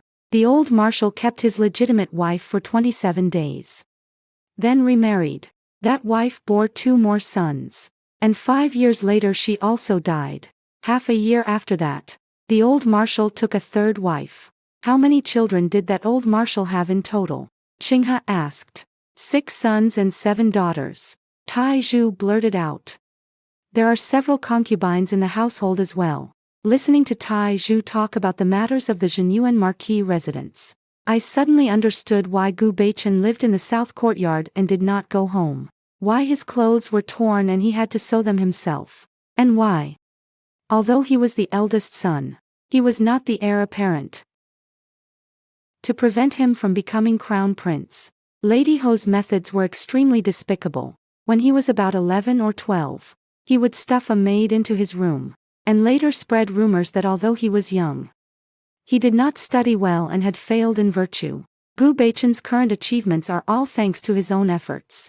Sigh. I peeled the chestnuts, whispering, everyone has their own difficulties. Until the end of the year, I hadn't seen Gu Beichen. But I hadn't seen Zhao Hengyi either. I heard he was still being kept in the south yard. No matter how his family tried, it wouldn't work. I vaguely have a feeling that Gu Beichen doesn't want to let him out. After all, Zhao Hengyi's possibility of revenge toward me is great. But perhaps I'm overthinking it. My relationship with him isn't at that level.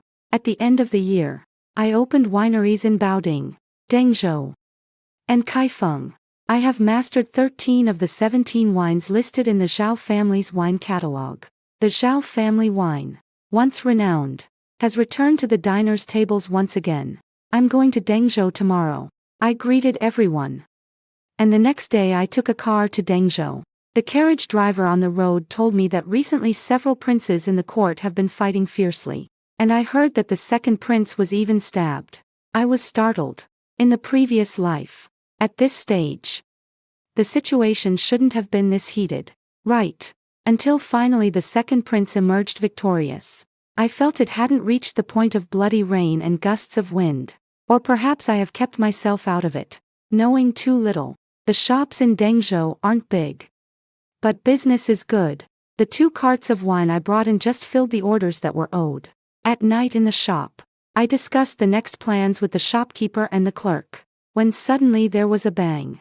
We jumped in surprise and ran to the yard, only to see someone throwing bricks and torches into the yard. The bricks smashed the wine jars, and as the flames fell, they roared up to shoulder height. Who? I grabbed the iron pitchfork at the doorway and rushed out. In the alley, a few men were carrying torches, acting sneaky and furtive. Seeing me, a woman, they weren't afraid, and came close with sly grins. We beat these 3 people up 6-3, but we also lost more than a dozen jars of wine. After that, someone harassed the winery every day. Those are the people from the Su family winery, the shop owner said. They think we stole their business. Master, local tyrants aren't easy to deal with. Let's endure for now. What stubbornness. I won't tolerate it. If things get worse, I'll retreat. If he uses underhanded methods, so will I. At night I also threw stones and torches at his winery. The next day, people from the Su family came to confront me, asking if I was the one who threw the torches. If you have evidence, sue me. If you don't, endure it. I stood at the doorway and spoke coldly. If you want to make a big fuss and die together, then no one should meddle. I will thrust the iron fork in my hand into the doorway, no matter who comes. I am not afraid. Mr. Su's people, I know the types and prices of the wines you sell. I compared the 2 wineries. You guys are mostly cheap, but all the liquor is strong. I said, how about this? I'll remove my family's Leobagan and Shadaozi, and only sell some with a mellow texture. Okay. The Su family agreed. A farce died down. Everyone thought I was formidable. For someone so young to have such boldness, I'm at a loss whether to laugh or cry. How could I not be afraid? It's just that there's nowhere to hide. When you have no safe harbor, you can only press forward yourself, no matter whether there is a mountain of swords or a sea of fire ahead. You must not stop. Actually, that day when I set the fire, I thought of Shen Yu. I still remember one time when others bullied our shop too. Shen Yu stood at the door of that family in the middle of the night, drenched in chicken blood after a soak, holding a knife, scaring the whole family away. Since then, That family never dared to trouble us again. I also remember what Shen Yu said to me. Don't be afraid. From now on I will handle these things. Now that he's gone, I realize I can do quite well on my own. At night we had a dinner gathering. Everyone had a few drinks. After sending off the shopkeeper and the waiter, I was about to close the shop's door when someone suddenly pressed against it. I was stunned for a moment, and when I saw the person's face clearly, I froze. Lord Gu Beichen was injured. And badly. A cut in the abdomen, and an arrow wound on his back. He didn't want me to call a doctor. I'll teach you how to take arrows. Don't be afraid. Okay. I asked him, do you want to drink a bowl of wine? It won't hurt as much. No need. You take action. I listened to his command, fetched the arrows for him, and he stayed silent the whole time, while I broke out in a cold sweat. After taking the arrow, Gu Beichen said, I'll rest for a while. Wake me at dawn. And then he fell into a deep sleep. He started having a fever in the early hours of the night, and I wiped him down with pure alcohol, staying with him all night. The next day, an adult is awake. Have some porridge. Gu Beichen drank a bowl of porridge, feeling much better. I wanted to ask him why he was injured, but then I thought it wasn't necessary to ask. What he did should not be something I should know. How did you know I was here, sir? I wrung a damp cloth to wipe his face. I heard yesterday that a female owner of a winery got into a fight with someone. Gu Beichen spoke with a light, nonchalant tone, but his eyes held a smile. I thought about it. Such a hot-tempered female owner should be you. I'm at a loss whether to cry or laugh. I've earned a reputation that's terrifying to people. Pretty good, he said with a light smile. Gu Beichen asked me to help him buy clean clothes, with a strong smell of alcohol on him. He came out, looking uncomfortable. Your fever has risen in the second half of the night. I used strong liquor to wipe you down. I was afraid he would think I was rude, so I hurried to explain. I didn't look closely. After speaking, I regretted speaking too quickly. Explaining only made things more awkward. Sure enough. Gu Beichen paused for a moment, then chuckled and shook his head. Master Lin is not an ordinary woman. I was overthinking. He left quickly, and I waited for 2 days to see that he didn't come back. So I packed up and returned to the capital. Unexpectedly, along the way, I ran into him. He was riding a horse, his posture upright, his expression calm. No one could tell that he had been badly injured and not yet fully healed. Sir. What a coincidence. I was glad to meet him. Well, what a coincidence. He nodded slightly. Master, would you like to come into the carriage and rest for a while? I lifted the curtain. I'll ride the horse for you. I can ride. Gu Beichen's brothers listened, all with smiles, exchanging eyebrow signals, and I looks back and forth. I just pretended not to see. Get lost. Gu Beichen turned and snapped. The brothers shouted. Sir, you were walking too slowly just now. And you nearly scared us to death. Now we're really going to hurry. I was a little surprised. Gu Beichen came into the car, and I hurriedly asked him about his injuries. He handed me the wound medicine, and a tired look finally showed on his face. Please help me change the medicine. The car was crowded inside. I kneeled behind him, and when I uncovered the gauze I couldn't help but gasp in shock. Although he had been injured for days, his wound not only did not heal, but became more serious. Adults are too tireless. I sighed. A person only lives for a few decades. No matter how grand the ambition, you need a body first.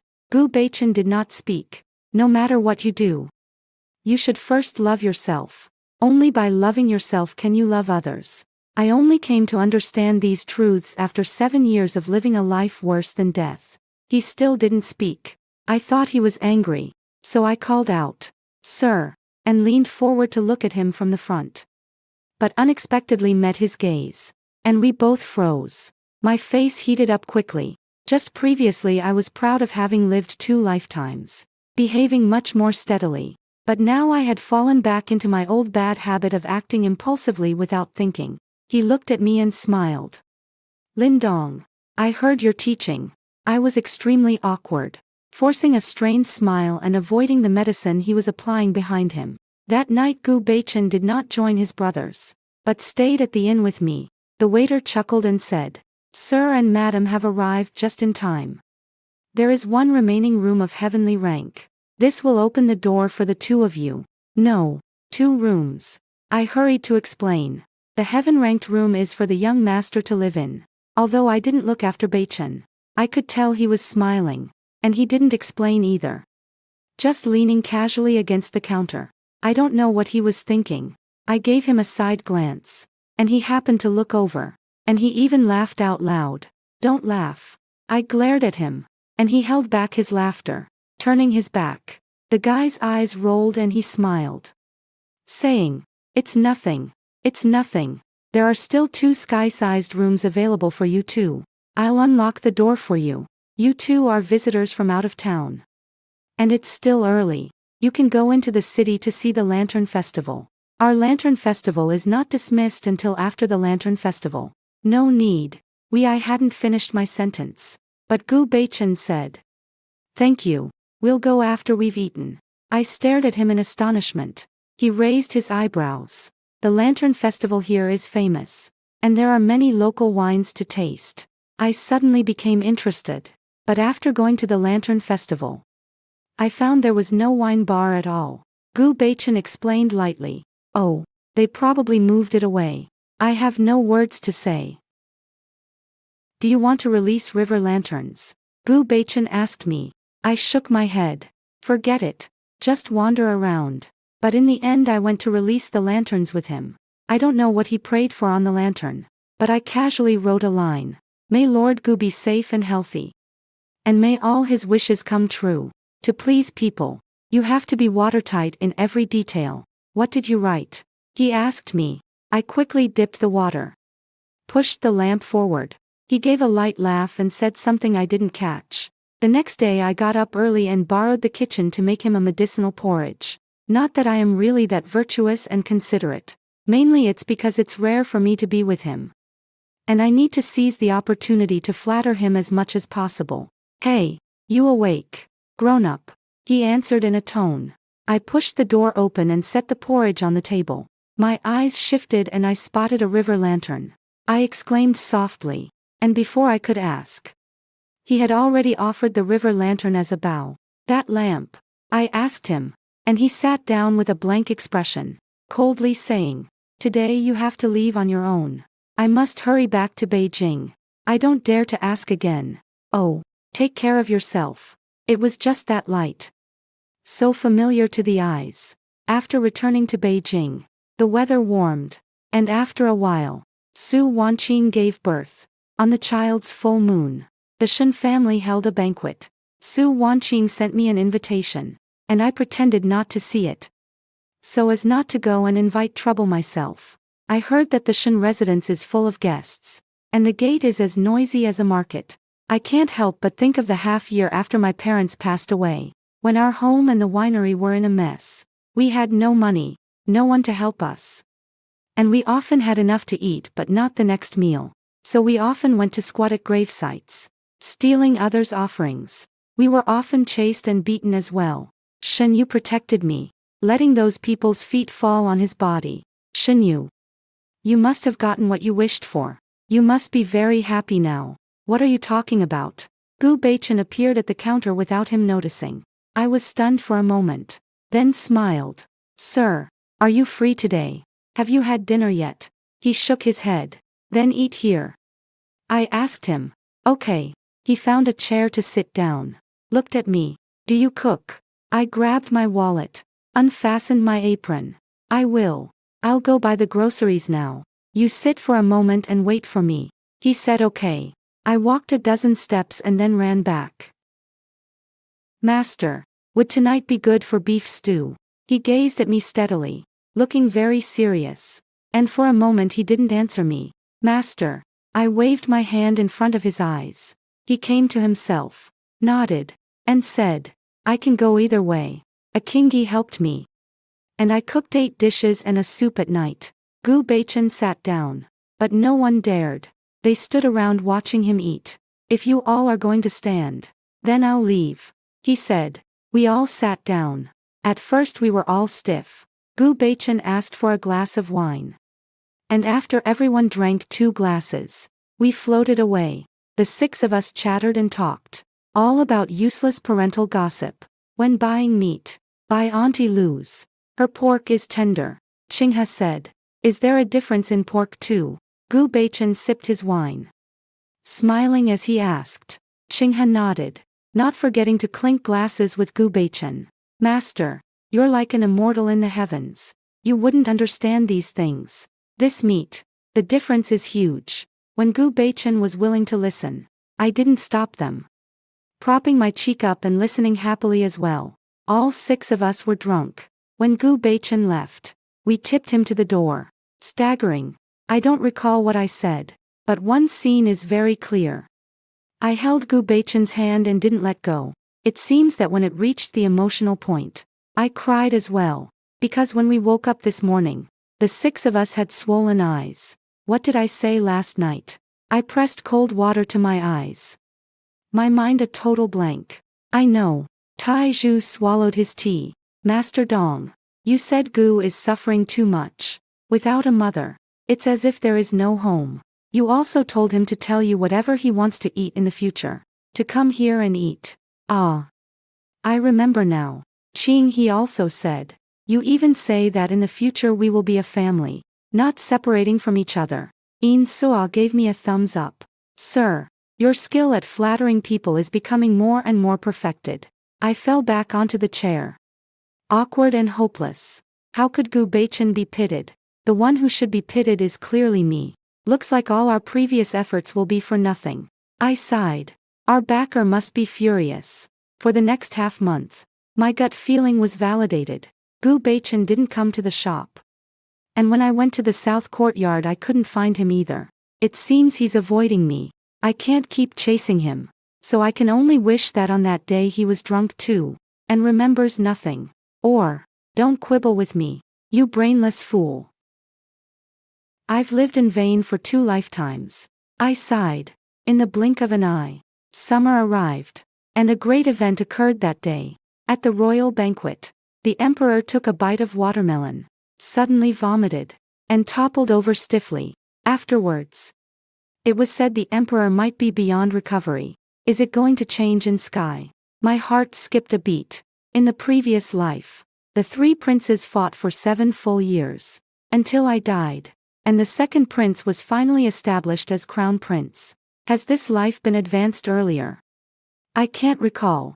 Where is there any difference? Although I am reborn, my existence doesn't affect the overall situation at all. Then why is it different? No matter how I guess, no one tells me the answer. And I can't find out by asking either. Nan Yuan seems busier. I often see people in Qingniao uniforms hurrying out of the city. Sometimes even the sound of hurried horse hooves in the middle of the night. But I have never once seen Gu Beichen.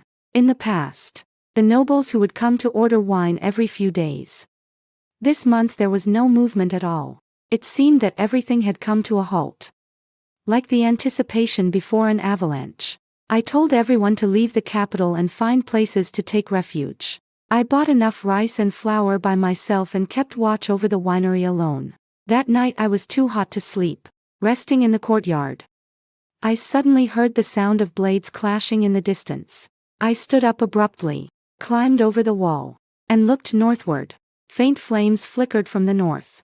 And as the light grew brighter, the thick smoke rolled up into the sky. The avalanche is coming. Because unlike in my previous life, I don't know which prince will win. I don't know which prince Gu Beichen will choose to follow after the emperor is gone. Or whether he can hold on to power. My heart is anxious. Pacing back and forth in the courtyard. The next day I didn't dare to open the door, listening from behind it to the fighting sounds on the street. The night is long, the day hard to endure. Whether there is light or not makes no difference to me. Because I still can't see anything. After 2 days like this, that night was unusually stuffy. Around the hour of Shu late night, a rumbling, chaotic sound of footsteps passed by the street in front of my door. I pressed my ear to the door and heard people talking. All of Jinwu Guard's troops are at the west gate. Over at the east gate, Only Gu Beichen is of real use. Your Highness said to attack the east gate with full force at the hour of the dog. Do you think the third prince really is dead? Probably dead. I suppose. The person paused. After the second prince ascends the throne, we'll go drink and eat meat. Lord Shen didn't say that each person would be rewarded with 100 taels of silver. I froze. The brawl among the three princes has ended. And now the winner is starting to attack the palace. But can Gu Beichen defend the east gate by himself? He won't be able to hold it. I have to do something. I turn and look at those flaming blades that are coated in the warehouse. The incendiary oil is extremely volatile. It burns on contact with fire. I gathered 500 small jars, filled them with incendiary oil, and tied every 2 jars together with sturdy hemp rope. I loaded these wines onto a cart and sealed them. I pressed my ear to the wall to listen to the happenings outside. After an unknown length of time, the chaos outside suddenly resumed. And then someone began shouting. Everyone listen up. His Royal Highness the Third Prince is requisitioning you. You have 1/4 of an hour to come out onto the streets. If there are any rebels, kill without mercy. The Third Prince. So he didn't die. But the people he could rely on were gone. And he could only start conscripting the commoners as shields to help him resist the second prince. You cannot go out. Once you step onto the street, you'll become a horse's foreordained casualty, a shield for arrows. And no one will survive. They are remnants, with only a few left. And they can't occupy much territory. It should be only this entire area. I opened the door and glanced onto the street. Just as I ran into the neighbor across the street, I went over to the other side and told their whole family, we must not go onto the street. If fighting starts, all of us will be human shields. Bring out the alcohol from my shop and be ready with the fire sparks in hand. We quickly notified everyone who could be warned in the alley, and everyone picked up the wine jars and stood at their own doors. They are few in number, and the people of the second prince are likely to discover them. So we just need to stall for time and wait for the ones who kill them to come. I don't care who wins. I only care whether I can survive. I want to stay alive. The shouter shouted along half the street once more. And sure enough, he came back. Now I can clearly see that a team of 14 people from head to tail, but all holding knives. Their clothes tattered and stained with blood. This is a group of madmen at their wits' end, planning one last desperate gamble. I tighten my grip on the 2 jars of wine I'm carrying, signaling the people beside me and gesturing to the foes opposite. Almost simultaneously, all of us standing at the doorway threw the bottles of wine in our hands toward that group of people. For that group of people, it was unexpected. They were all stunned for a moment. Just at that moment, someone else came out from inside the house with a prepared torch and threw it onto the wine. The flames rose up. Smash! I shouted, and everyone hurled the wine all at once. Some splashed onto people, some onto the horses, and some fell to the ground. The flames licked them up in an instant. The horses whinnied and the men roared. The scene spiraling out of control. And we hid back in the house, shutting the door. After a moment, more footsteps came from outside. And I knew that the second prince's men had arrived. I heaved a long sigh, slumping to the ground, and the neighbors wiped away their tears together. Fortunately, Uncle Lin came up with this method. Otherwise, we would surely have become shields and targets right now. A middle-aged woman cried. The 2 armies were facing off. They only cared about victory or defeat and wouldn't pay attention to the survival of the common people in the middle. Things outside had calmed down, and I was eager to get back to the shop. There is still wine at home, and I must continue to bottle it for future needs. As soon as I pushed the door open, I saw a dark figure in the courtyard. I froze and shouted, Sir, Lin Wantong. Gu Beichen hurried over, sizing me up, then spoke coolly. If you're all right, that's good, but I was anxious. It's so chaotic outside. How did you come out of the palace? Everywhere are the men of the second prince. Gu Beichen's path here must be fraught with danger. It's fine. I took the side path. He said lightly, what you did just now was good. Worthy of being Lin Dong's master. I couldn't help laughing and crying at the same time. And then I recalled what I had heard just now through the door. I heard that the second prince began attacking the east gate at show time. Okay. Understood. I'll go back right away. I was originally very panicked and afraid. But seeing him calm after hearing him speak, I also calmed down. Close the gate properly. Don't go out. Tomorrow nothing will happen. He stood in front of me, watching me quietly. The bright moonlight clearly etched his tired visage in my eyes. And I unconsciously obediently replied to him. Okay. I know. He pushed the door and left.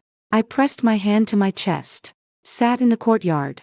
My mind like it was smeared with dough. A mess. I didn't even know what I was thinking. Hiding in the empty storeroom. I don't know when I fell asleep. When I woke again. The sky outside was high and clear. And everything was calm. If not for the deliberately scrubbed wet streets and the blood splatters on the doorframe, I would have thought that everything before was just my illusion. A few days later, the Holy Court issued a decree appointing the fifth prince as crown prince. I was both surprised and not surprised. When the snipe and the clam fight, the fisher gains the advantage. The fifth prince became the final winner. The greatest thing is His Majesty, pretending to be ill. He tested the loyalty of his 3 sons and a group of rebellious courtiers. The storyteller Mr. Wang said, "The snipe and the clam fight, and the fisherman gains the advantage." Iron Pillar had just learned the phrase, and here it was put to use. I glared at him. And Tai Zhu sulked and fell silent. "It's fine. It's among ourselves. It won't leak out." Mr. Wang said, "The second prince is dead as well. And Su the Prime Minister and the others have all been sent to the censorate prison." Mr. Wang spoke and swept a glance at me. "Master Lin Dong. Are you going to ask Master Shen?" He asked me with a meaningful look. I nodded. "Lord Shen hasn't. Not only that, he has been promoted." I couldn't believe it. If that's the case, does that mean Shen Yu isn't actually aligned with the second prince's faction? How could this be? Wasn't he and his father-in-law fighting on the same side? I'm completely muddled. Things are completely different from my previous life. That night I had a dream. In the dream I returned to my former life. Lying paralyzed in bed. The room was always just me. But I could always sense someone outside the window. I asked who was out there. But there would never be any answer. I woke suddenly from the dream. And this time I also saw a figure outside the window. Who's out there? I asked. "Big sister." "It's me." Shen Yu called to me through the window. I opened the window and looked at him in surprise. "Why are you here? Do you have something to say?" He's thinner now. The luxurious robes he wears look overly loose and do not fit well. "Big sister." His eyes red. His voice choked just like when he left me 2 years ago. "Could you let me in? I have something I want to tell you." I brewed him some tea. And he looked at the teacup with a touch of surprise. "Sister, I want to drink black tea. There's none at home. I don't like black tea to begin with. After you left, I haven't bought any since." He has disliked green tea since childhood and only drinks black tea. If there is no black tea at home, he will only drink plain water. Of course I haven't forgotten his habits. I just didn't follow his preference this time. He looked at me, wanting to speak but stopping. And a touch of grievance showed in him. I pretended I hadn't seen anything. "Well, say it. What brings you to me?" He said. "Su Dekang and my father were schoolmates. That year their master had only one recommendation slot for the spring examination. And Su Dekang killed my father to take that slot. He thought he did it so secretly that no one would notice. But I saw it." He spoke while gripping the teacup, trembling faintly. "I came to the capital to seek revenge on him." After he finished speaking, he looked at me. "Sister, I don't not want you. Nor do I not want to marry you. You are the only person in this world whom I care about. But revenge is my obsession. I must make him die. And die in the hands of the person he trusts most. Sister, I want to move back in. Is that okay?" He looked at me, pleading earnestly. My heart was torn to shreds. Tears rushing out, and I almost slapped him without thinking. When he said he would marry, I never thought to hit him, only to hurt myself. But now I want to hit him to death. "You can tell me." I cried. Do you think I would snitch? Or do you believe I would drag you down? No. I don't want to drag you down. He knelt in front of me and grasped my hand. I'm afraid I won't accomplish anything and it'll drag you into it. If you can calm down. Then you hit me. Hard. Just forgive me. Sister. My chest feels as if it has been struck by a heavy punch. Stifling and painful. Yet I can't utter a single word. I pointed at the door. And only after a very long time did I say, "Get out." I cannot forgive him. And I cannot forgive myself even more. In my previous life I was so stupid. Unbelievably stupid. Shen Yu didn't leave. He knelt outside my door. I have trouble sleeping too. The bits and pieces of 10 years of companionship are vivid as if yesterday. But the daily despair and pain after the paralysis in my previous life are also clearly in my mind. I fell ill. With a high fever that wouldn't subside. I only know that someone by the bedside is giving me water. And there are many people talking. I keep having dreams. In which I stumble and sprain my ankle while Shen Yu carries me on his back. It's the scene where he teaches me to read. It's the scene where he takes a hot sesame cake from his chest and offers it to me like a treasure. I woke from the dream. And Shen Yu was sitting beside the bed. His lips were dry. Eyes bloodshot. Like a walking corpse. Sis. His voice hoarse. He called out to me. And tears fell down. You not forgiving me is fine. As long as you stay alive and well. He knelt by my bedside and took my hand. I was wrong. If I could start over. I would tell you everything. Face life and death with you together. Sister. Please don't die. I beg you. I patted his head like when I was little. Sister won't die. And I won't hate you anymore. Let go of the past and live well. I pinched his face again.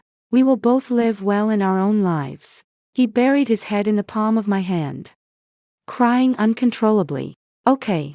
He choked out. I'll listen to my sister. I'll listen to you. Shen Yu left the room. There was someone outside. He spoke to that person. From now on. I'm entrusting my sister to you. Please take good care of her. That person did not speak. I looked toward the doorway. Gu Beichen walked in. Holding a bowl. And as he came over his tone remained calm. Would you like some water? Yes. I pursed my lips. These things shouldn't trouble you. Qinghe can handle them. He didn't speak. Only helped me up to drink water. Then tucked a cushion behind my back and blew on the hot porridge. Unhurriedly. Is it too hot? He asked me. I shook my head. Then eat more. You'll have more strength when you're full. I obediently finished the porridge. He carried the bowl out. And after a moment he came back with a basin. Wrung a hot cloth to wipe my face and hands. Then laid me flat. Sleep a little longer. He asked me. I said yes. When I closed my eyes. He didn't leave. He quietly sat at the edge of the bed. I am curious what he is doing. And I quietly open my eyes to look at him. I find that he is reading a medical book. Do you want to learn medicine? Sir. I ask him. The doctor said your body is weakened. So I asked him for a book about medicinal cuisine. He says casually. Then looks up at me. Don't you want to sleep? My heart pounds like a drum and I have no sleepiness at all. Then I'll sleep for a while. You may do as you like. Grown up. I'll do as I like. Just like at home. He flipped another page and suddenly asked me. There's no oil or salt left. Do you have any stocked up? I nodded.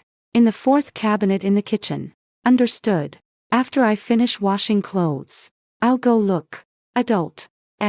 Nothing. I slept. Gu Beichen put down the book. Suddenly leaned over. And looked at me with a smiling gaze. The pomegranates in your yard have borne fruit. The trees look healthy. My heart pounded. He spoke so seriously. Yet said this. And I couldn't help but laugh out loud. Then couldn't help feeling happy. Your master is fortunate. I said with a smile. Yes. I've always been pretty lucky. He suddenly held my hand without looking at me. And with one hand he clutched the book. Reading. But after looking for a long time. I hadn't turned a single page. Gu Beichen spin-off. I have no memory of my mother. From birth I lived with a nurse in the back courtyard in a high-down chair. Those who lived in the high-down chair were all servants. and they did not dare defy the madam's wishes. So no one dared to interact with me. I don't care, because the nursemaid said that as long as I have enough ability, I can trample those who look down on me under my feet. The nursemaid also said that they are all ants, none of them worthy of my fear. I think it makes sense. So I care even less. Everything will pass. Sure enough, everything has passed, and I became the commander of the Golden Guard, even though I was infamous and could not be titled heir. When those people saw me, they still dared not behave boorishly. My life is not calm. Yet it is calm. To kill or be killed. I am already prepared. Until the day in the south courtyard when I heard a clear voice calling my name. Stubborn nearly to the point of solitary bravery. That woman is very interesting. Her feet were swollen to the point of bursting through her shoes. Yet she walked steadily the whole way. Although her fingertips trembled with fear, she still spoke and acted with propriety.